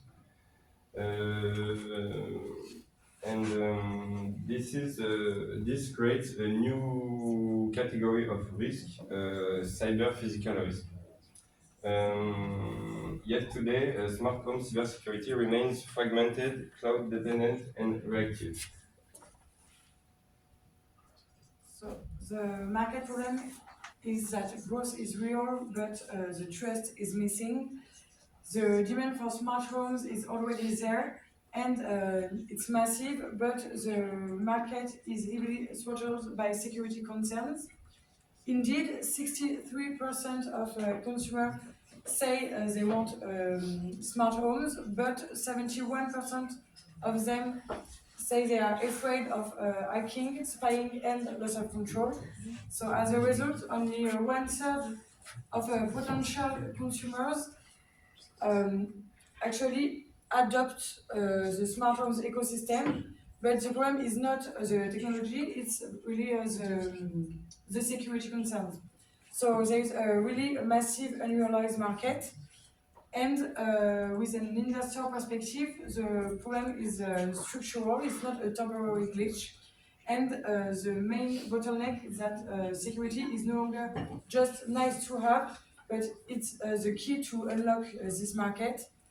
And it's not a cybersecurity problem looking for a market, but it's a fast-growing market blocked by a cybersecurity problem. So the question is not how do we have more connected device, but the real one is who is going to make smart homes trustworthy.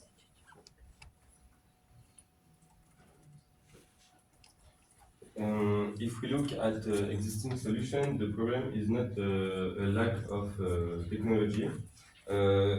Security today is handled in isolated layers, each layer addressing only part of the problem.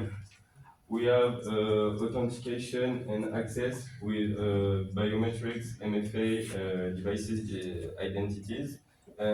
These are useful, but only at the entry point. Also, we have secure communication like Zigbee, Thread, or Matter. But the limit is if one device is compromised, it can still attack other on the networks.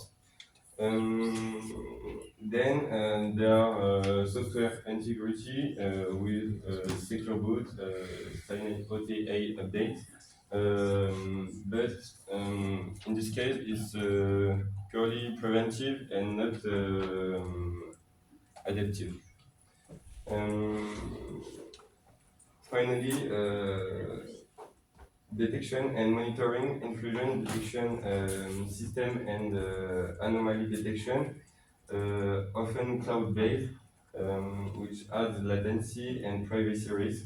Each layer works individually, but none of them secure the home as a system.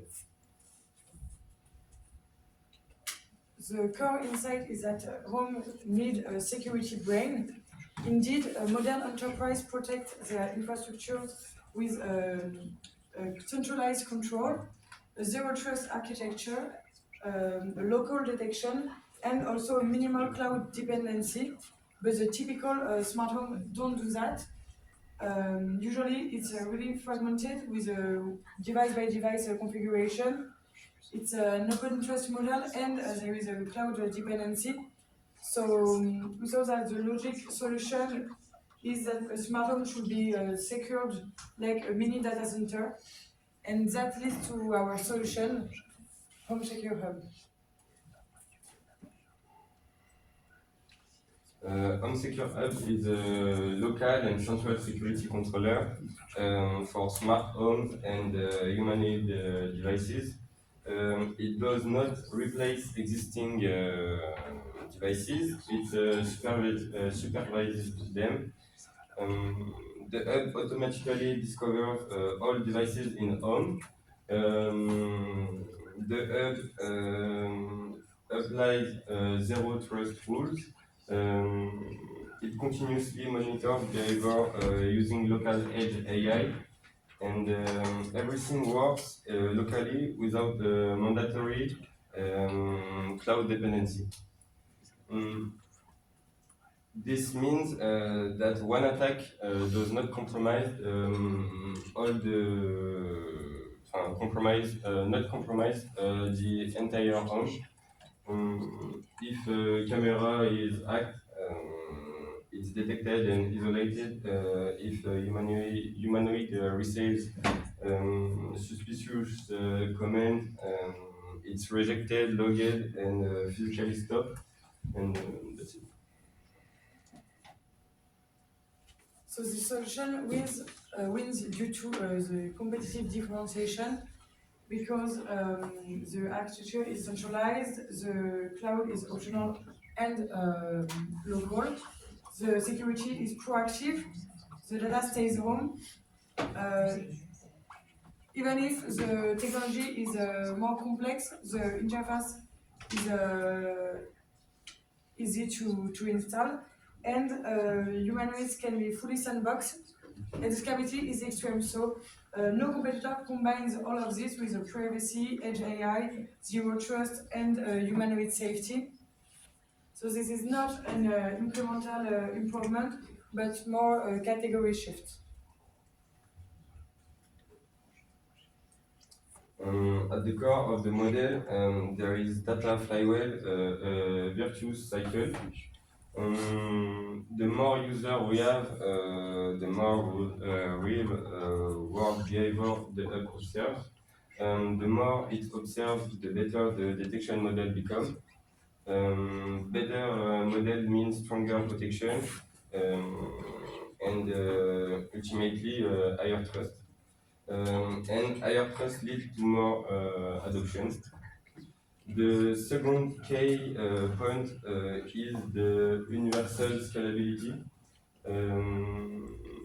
The same hub architecture works for apartments, premium villas,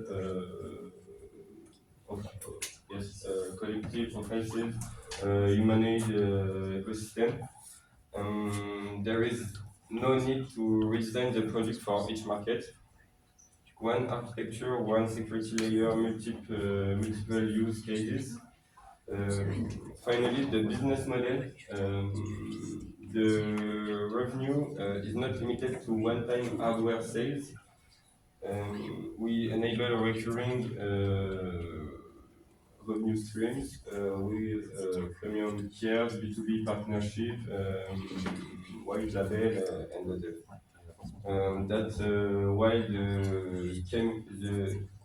why the key slide of this slide is Home Secure is not a gadget, it's a platform, and a trust platform designed to secure homes and to secure homes as they evolve into autonomous cyber physical system. So, about the market timing, there is a market inflection point. We can saw a perfect storm because 5 forces converge right now. That are the smart homes become mainstreams, the regulation are tightening, the interoperability is finally solved, and the hardware costs are dropped, and also the consumer want more control and privacy. So there is a real risk of waiting due to market fragmentation, trust erosion, and maybe higher barriers later. So it's a strategic window, and the first to solve the trust problem will win the platform. And to finish, we are not selling smart devices, we are selling trust. Home Secure Home enables adoption, reduce risk, protect people, and protect people as home become autonomous system. In the future, where humanoid robots operate in our house, security is no longer optional. Security is no longer optional infrastructure. It's become the core product. Home Secure makes them safe. That's it. Thank you.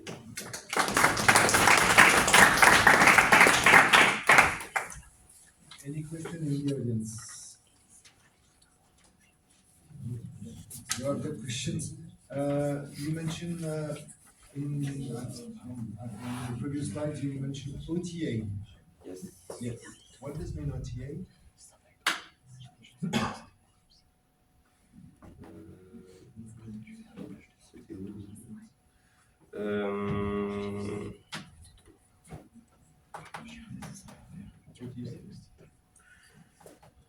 It's for the authentication of the devices, let's say control for access to the network. No. OTA? OTA update? No? Over the air. Over the air. C'est-à-dire, en français, c'est une mise à jour sans fil. Donc, j'ai pas de... Exemple concret, pourquoi j'en parle? Parce que c'est la faille de sécurité numéro 1. J'ai une ampoule électrique, d'accord, elle est Wi-Fi. Est-ce que je peux mettre à jour le software de l'ampoule électrique? En fait, normalement, si c'est bien fait, non, mais en fait, tous les fabricants laissent oui. Parce qu'en fait, eux-mêmes, ils la programment à distance. Il suffit qu'elle soit connectée à un réseau Wi-Fi, je peux mettre une mise à jour sur l'ampoule électrique. J'ai acheté une ampoule électrique à 10 balles, je le mets à jour en Wi-Fi, elle se connecte à mon Wi-Fi pour que je puisse faire l'autre, je m'en peux connecter. Mais elle est OTA, d'accord? Je peux la mettre à jour over the air. C'est-à-dire qu'en Wi-Fi, je peux la reprogrammer. Et je peux la programmer pour faire n'importe quoi. Je peux demander à sniffer vos passes Wi-Fi. Une ampoule à 10 balles. Vous comprenez le sujet? Vous allez acheter chez Ikea l'ampoule la moins chère. Ouais, je pense aussi. Donc en fait, là-dedans, les stacks, elles sont plutôt... donc c'est pour ça que l'OTA, c'est ça le vrai sujet. Normalement, ce qu'on devrait faire si on était secure, machin, by design, tout machin, on devrait avoir un bouton en haut pour appuyer, pour dire oui, j'ai appuyé et je veux mettre à jour mon ampoule. Comme ça, le mec qui fait le hacker, il n'appuie pas sur le bouton. Mais en fait, je ne vais pas prendre l'échelle. Et à Centrale, les mecs qui vont prendre l'échelle pour aller appuyer sur 70 ampoules. Donc il y a un vrai problème. Donc l'OTA, c'est un over the air update. C'est un peu et votre slide à la fin, si vous pouvez revenir, il y a un moment donné, vous avez mis matter. Ah oui. C'est pas à la fin. Sur le slide tout à la fin. C'est là. Ouais, vous l'avez mis aussi à la fin avec la regulation. Voilà, là, sur ce slide-là. Le matter protocol. Là, en bas. Oui. Oui. Matter. C'était dans le sens que maintenant on peut faire recentraliser tous les appareils ensemble. Et donc c'était une question de protocole avec qu'on peut faire de l'interopérabilité. Ouais, mais c'est quoi un peu? C'est un protocole? Ça veut dire quoi? C'est le principe de pouvoir opérer avec tous les. Enfin, de pouvoir opérer sur ce protocole avec tous les Appareils. Ouais, tous les appareils sur le même réseau. Ok. Exemple concret? Quand on est tous branchés en LAN, par exemple, on peut. En LAN? Oui, via le réseau Ethernet. Dans une entreprise, on peut opérer quelque chose via tout ce qui est branché sur ce réseau-là. Ok. Mais là, je vais utiliser des trucs qui sont sans fil.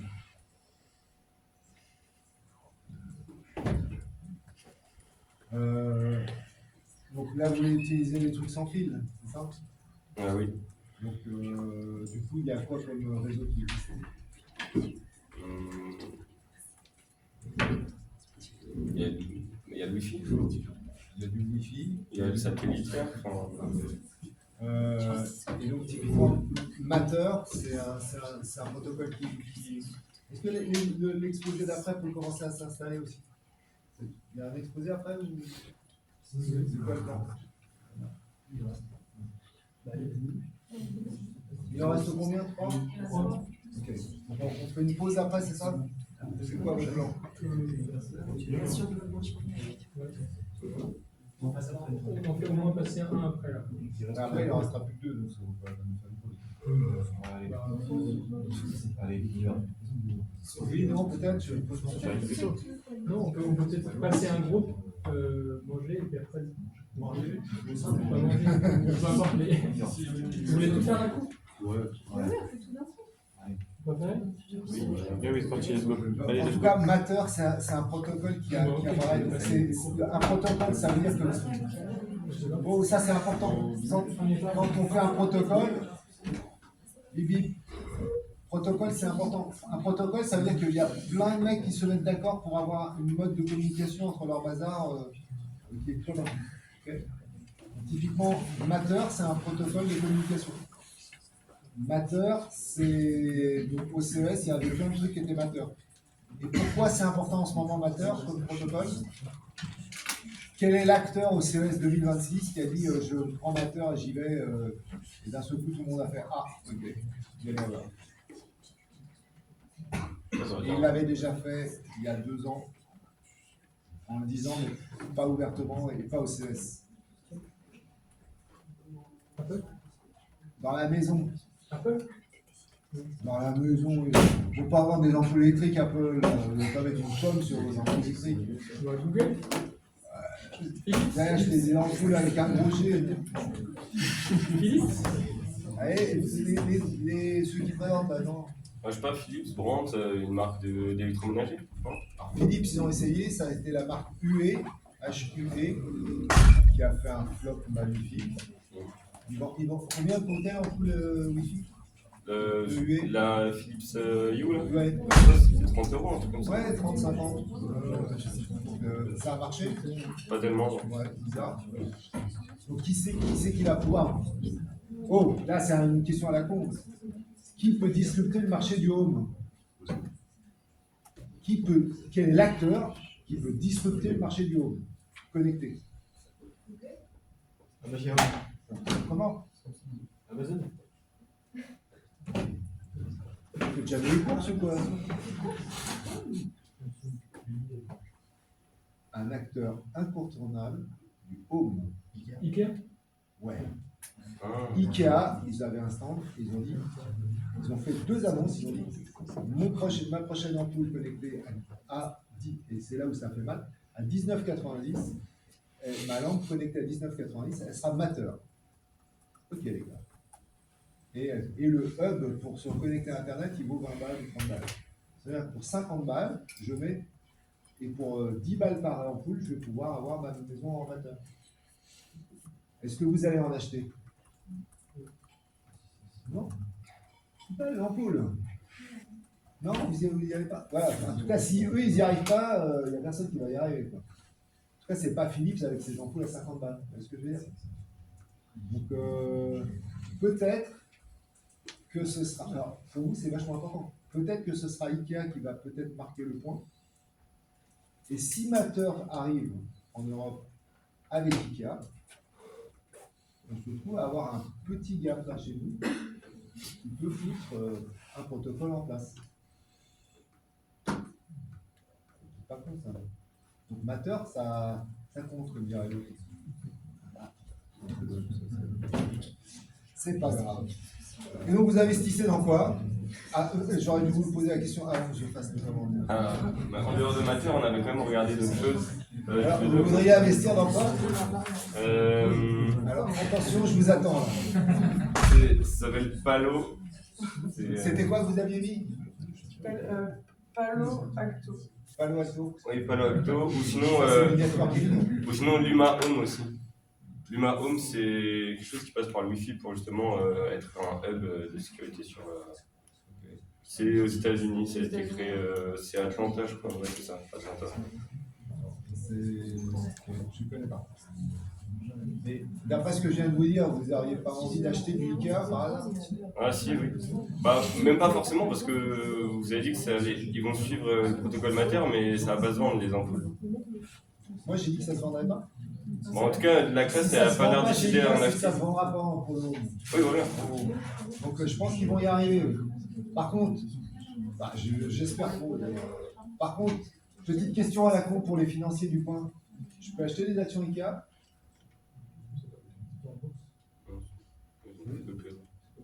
C'est pas coté. Pas public. Est-ce que c'est une société Ikea?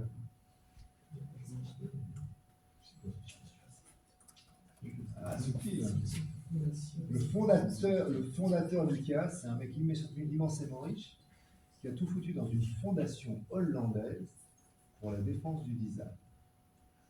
Tax free. Magnifique montage financier. Magnifique.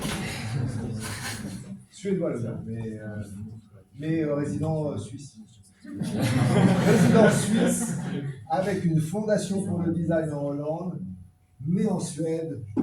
Bienvenue en Europe. Voilà.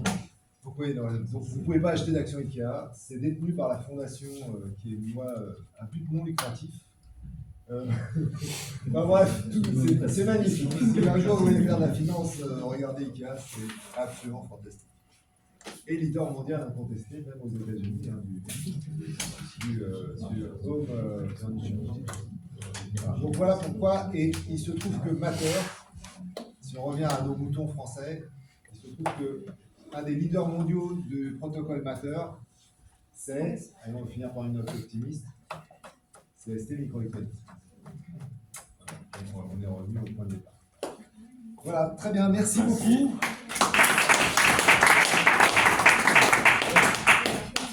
Alors, c'est quoi le plan à la suite là? Nouvel exposé, pause, exposé, pas de pause. Ok, bah, Mathilde voudrait qu'il y ait un exposé là, et ensuite on fait la pause. Un exposé, la pause, et après 2 exposés, c'est ça? Ouais, exactement. Et après on a fini. Parce que un petit truc. C'est rapide, ils ont le droit de le cadre.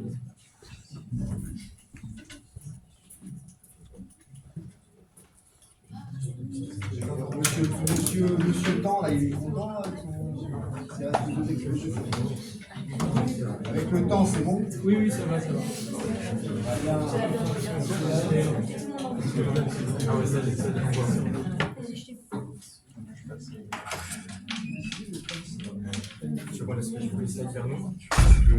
c'est pas mal que Lucas soit un des acteurs de yoga. Oui. On a un avantage que personne ne soupçonne. Mais ça a mis du temps à décoller ce protocole.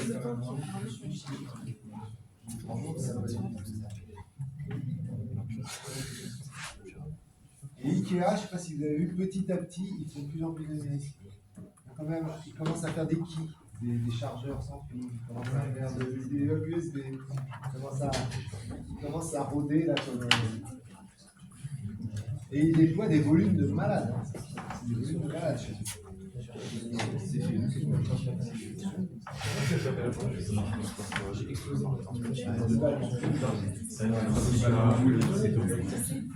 pas dit pas.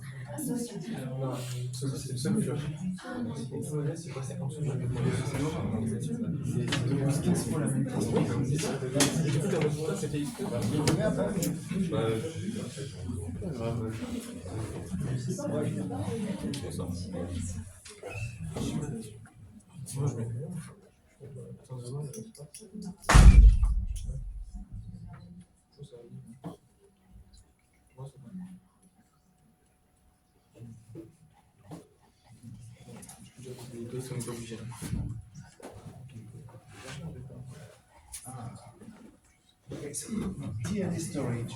Wow. Ferme. Pour aller à la piscine. Okay, so the floor is yours.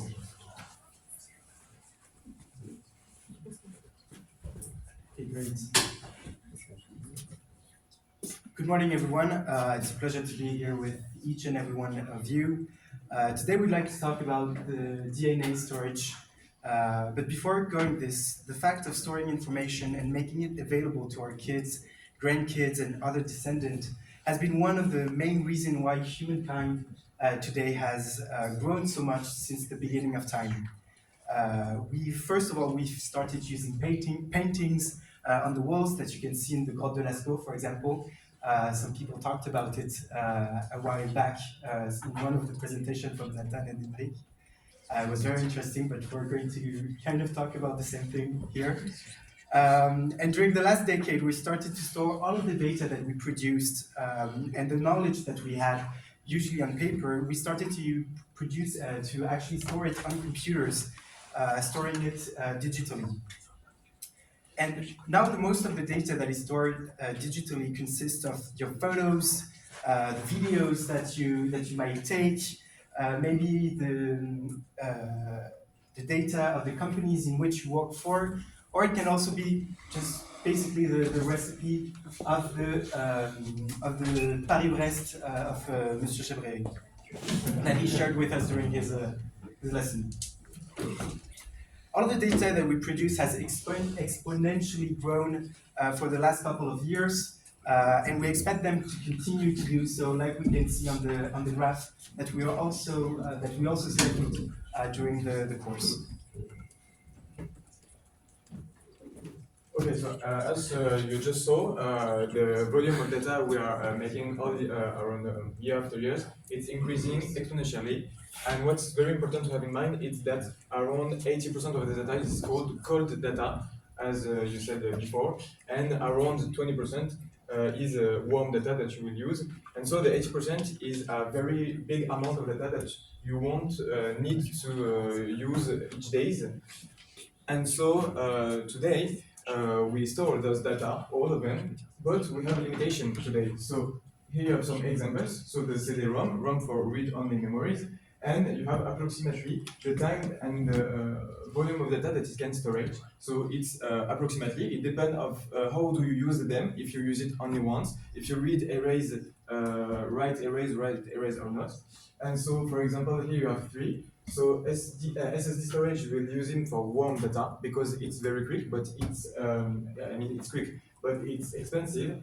But for the big data, the big amount of volume, we'll prefer use the HDD because it's less expensive, it's cheaper. Here you have a small sum up of if you use many computer data and if you use regularly or not often the data. So you have many examples here, but it's just to sum up. And so that was the first limitation, is the time. You cannot keep them indefinitely in the time. And when you have to change each 5 or 10 years your storage support, it can be very expensive.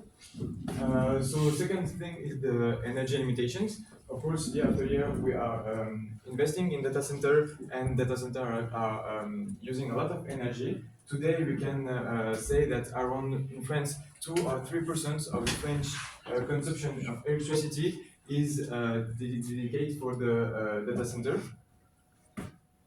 Then we have the physical limitation. Of course, data centers are very big. Here, it's the Paris Digital Park at La Courneuve. It just broke from Earth in 2025.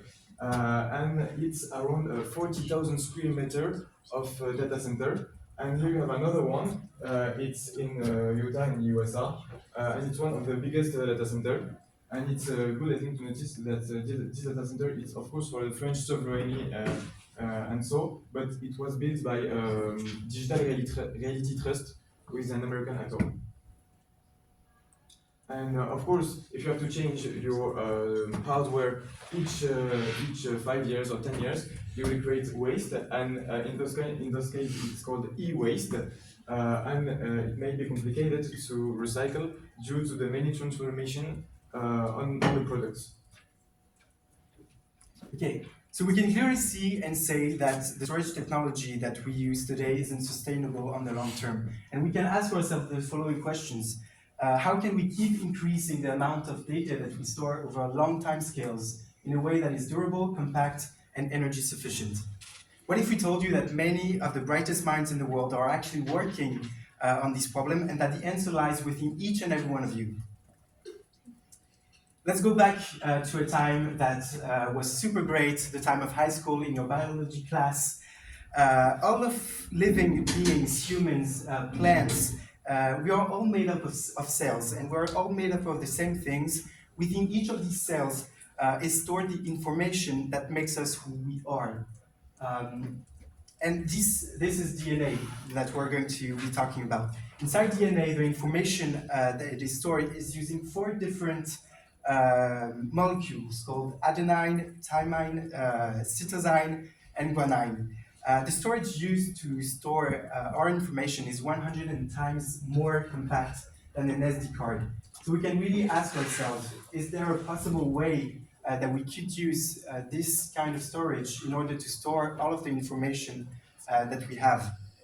And the answer is yes. Since 2013, it is now possible to store information using DNA. The idea is to use the 4 different molecules that we have and to arrange them in a certain way that is able to store the information.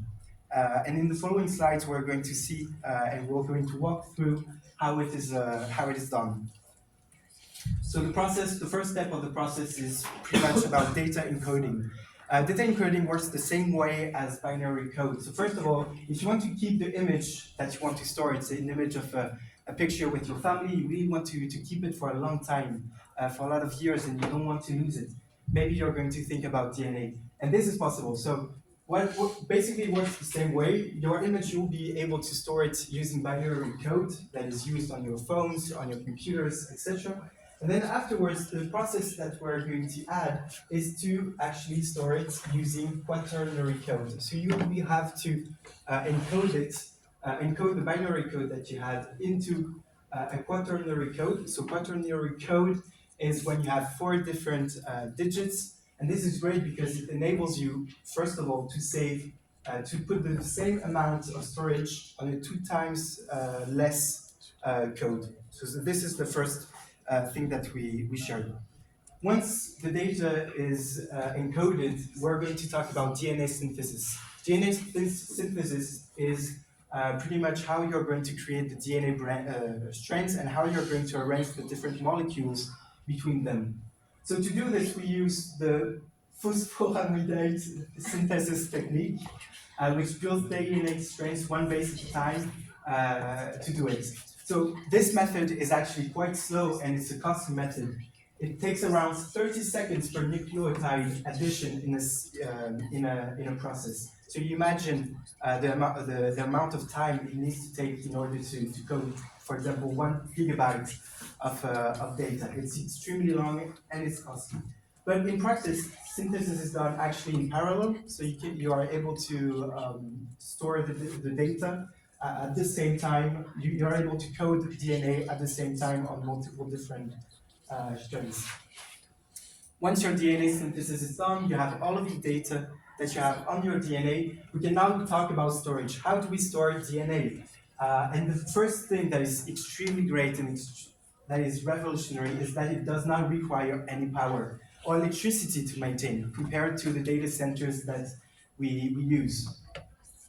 The second thing, the main requirement actually is to protect the DNA from degradation agents like oxygen, heat, water, and the only requirement that we have to protect the DNA is really this. You only need to keep it in a safe box that isn't too warm, and then the DNA will be able to stay for a while. Actually, it can self-exist during 50,000 years. So this is something that the scientists talked about. And once you've stored it, if you want to actually read back the data that you've stored, this is also possible. So in order to do this, you extract and rehydrate the DNA by putting it in a sequencing machine. This is a machine that is quite costly and it takes a bit of time. But then the sequencer reads the DNA strains, and then afterwards you're able to use a decoder software in order to build back the image and to see it. And considering the results, some results are up to 99.99 to 100% accuracy of the original finding. So to resume quickly about the process, it's kind of the same way. You have a digital file, you put it into a binary code just like your phone, your computer, etc. You encode it using the nucleobase code, so using the different molecules of DNA. You then have your storage, and then afterwards you do the same steps but back.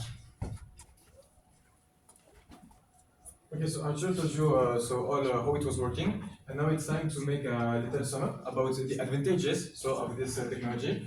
So the first one, obviously, it's the incredible data density that you can encode in the DNA storage medium. So it's from 10 power 5 or 10 power 7, it depends, time more dense than an electronic media. For example, researchers like to use the metaphor of it's possible to encode all the public data on the web and if you put it in the DNA storage, it could fit a shoes box. So that's a comparison that the scientists like to do. And also, this picture that you see here, it was an experiment made 10 years ago, where the scientists encoded 200 megabytes of data, so it's a small CD, were stored in a DNA storage. And here you can see approximately the size that it was. And it's important to have in mind that it was one of the first experiments, so it's meant to be more and more efficient. But here you can have a small esquisse of one of the first experiments that they made. Then another advantage is the extreme longevity and durability. So as Archer told you already, but it's important to say that if the conditions are controlled, it's dry, it's protected from the light, and especially from hydrogen, from oxygen. The DNA is the decade of rate of DNA is extremely slow, and the scientists say that it will retain encoded information for more than 50,000 years. And something that will prove what I'm saying is that here it's a new news because it's 3 months ago. Scientists found in Siberia, so in north of Siberia, so a very extreme climatical condition region. They found a mammoth leopard is called, and they were able to extract the DNA in this animal. And after that, they make a datation with carbon 14, and they saw that the mammoth was 40,000 years old. So the third part was low energy positive storage, because of course when you encode and decode you need energy for this action, but as it is encode, the fact to storage when the conditions are all here, you don't need any ventilation, you don't need any cooler like in data center with water and things like that. So you don't need a continuous power.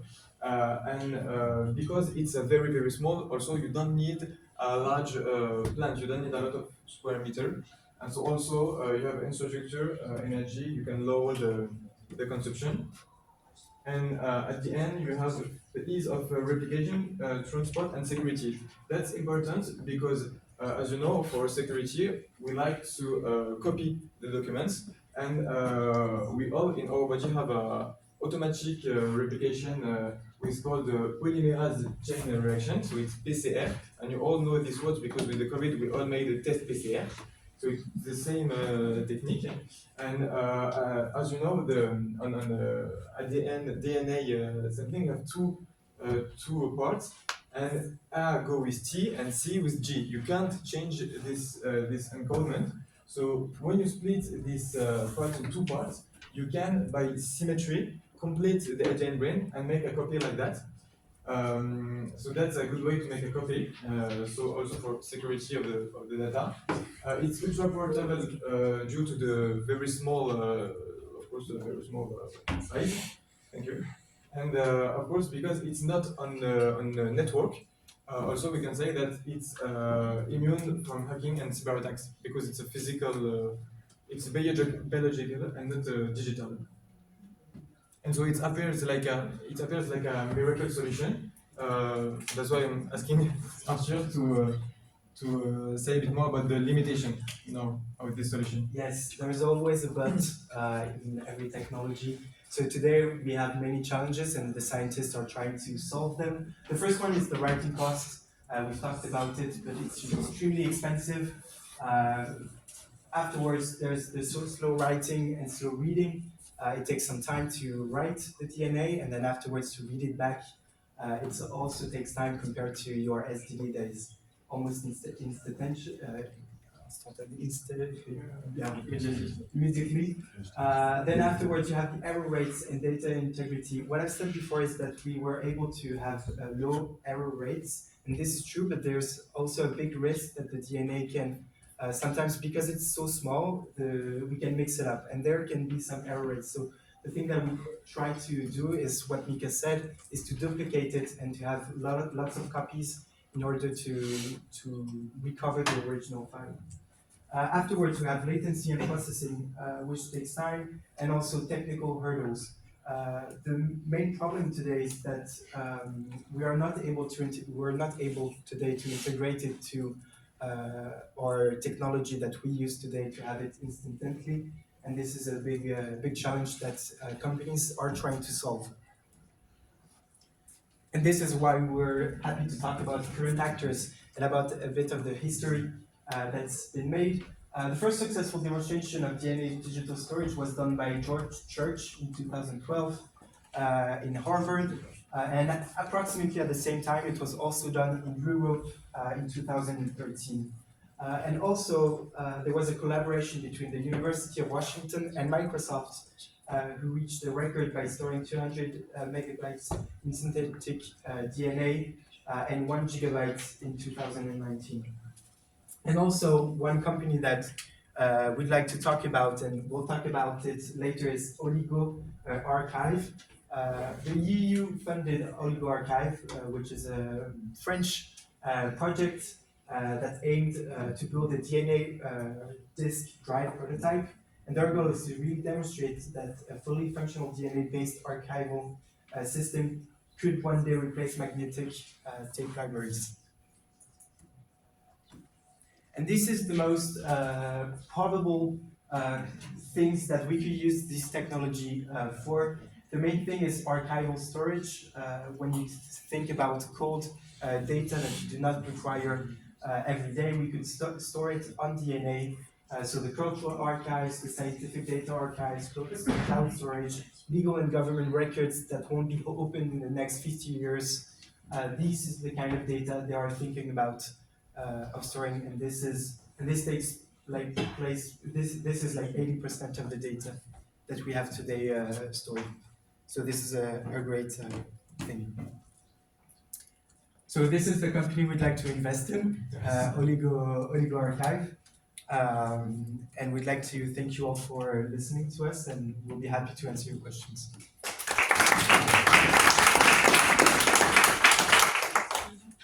Any questions in the audience?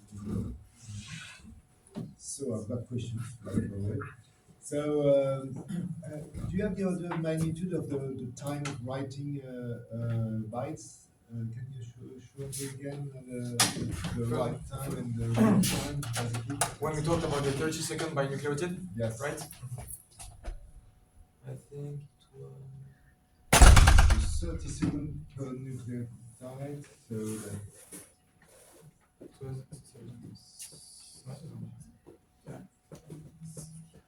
so it's 2 bits, right? per nucleotide? Yeah, something like that. Yes, but in basis 4. Yes, so that's really, really slow. Yeah, that's really, really slow. So that's the code. And the time of reading? I don't have the data in mind, but I also know that it's quite slow, even though it's a bit quicker than 30 seconds. Yeah, it's quicker but slow. And so you have seen another talk this morning on glass, maybe? Right. Storage on glass. So how do you compare the two? Diversification is the key. Sorry? Diversification. You mean for investor or you mean for? I mean the pros and cons. Basically, there after the LTO, the tapes, right, that we have seen this morning, there is 2 options: DNA or glass. That's true. And which one is the best? Yes. For now, it's a bit early to say, maybe.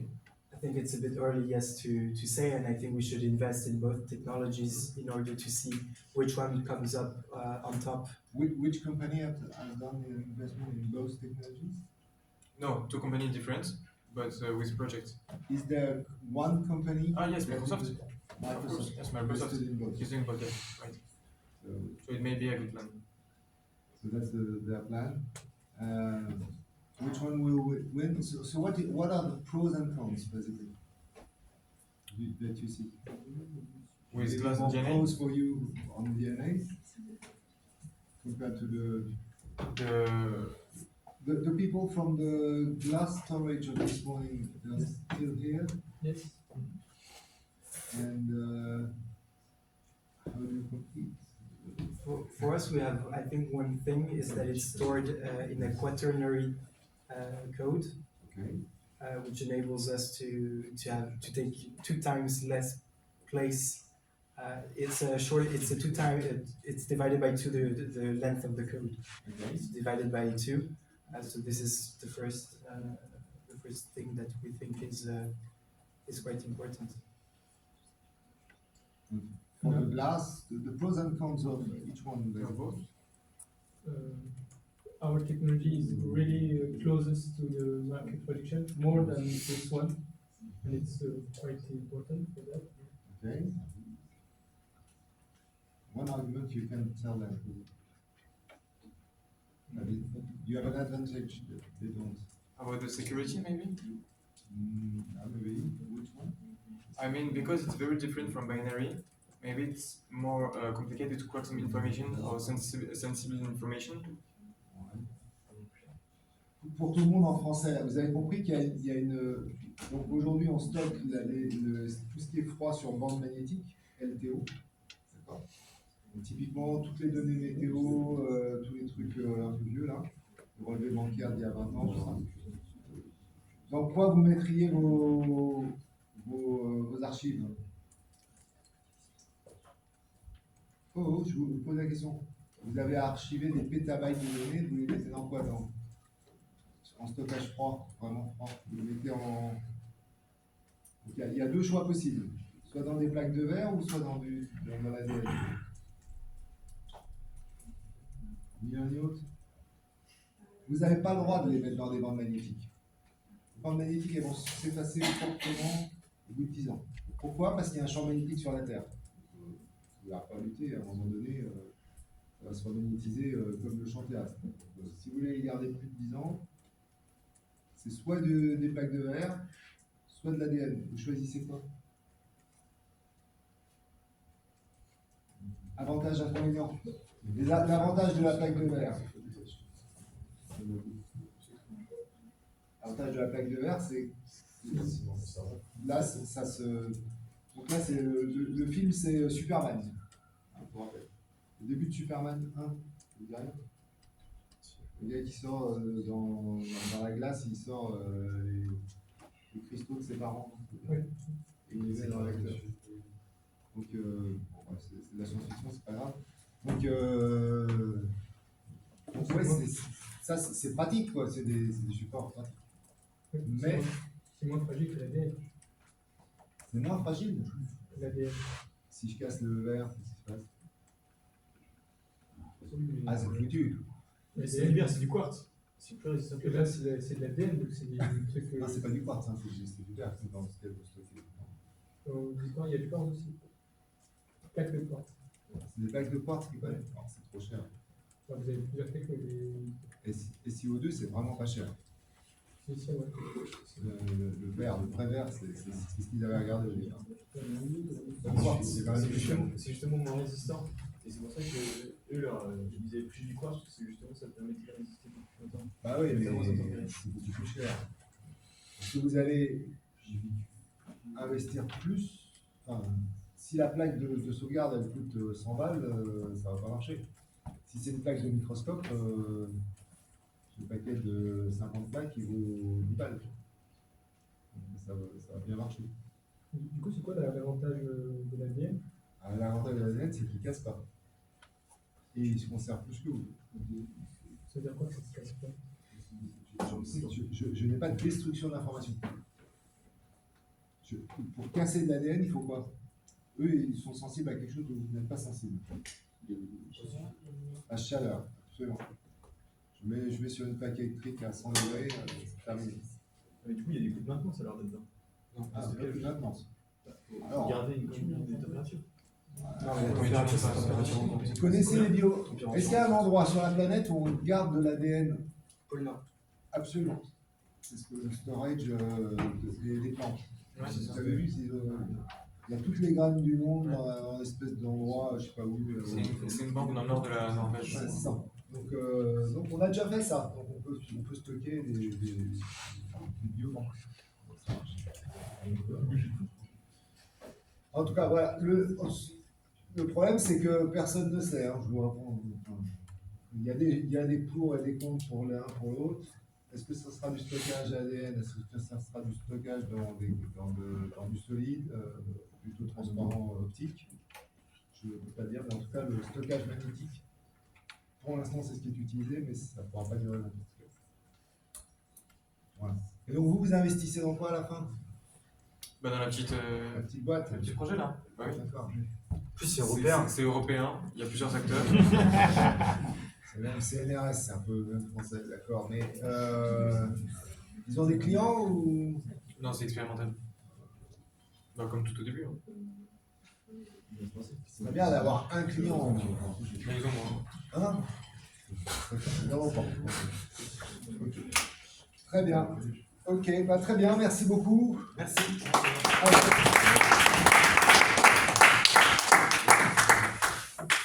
Dans le timing, ça Lily et Mathis qui devraient arriver d'une seconde à l'autre. Non, c'est pas moi. Et qui un groupe là.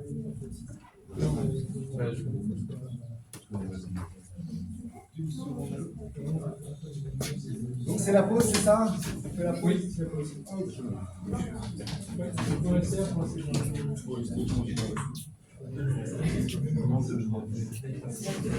le-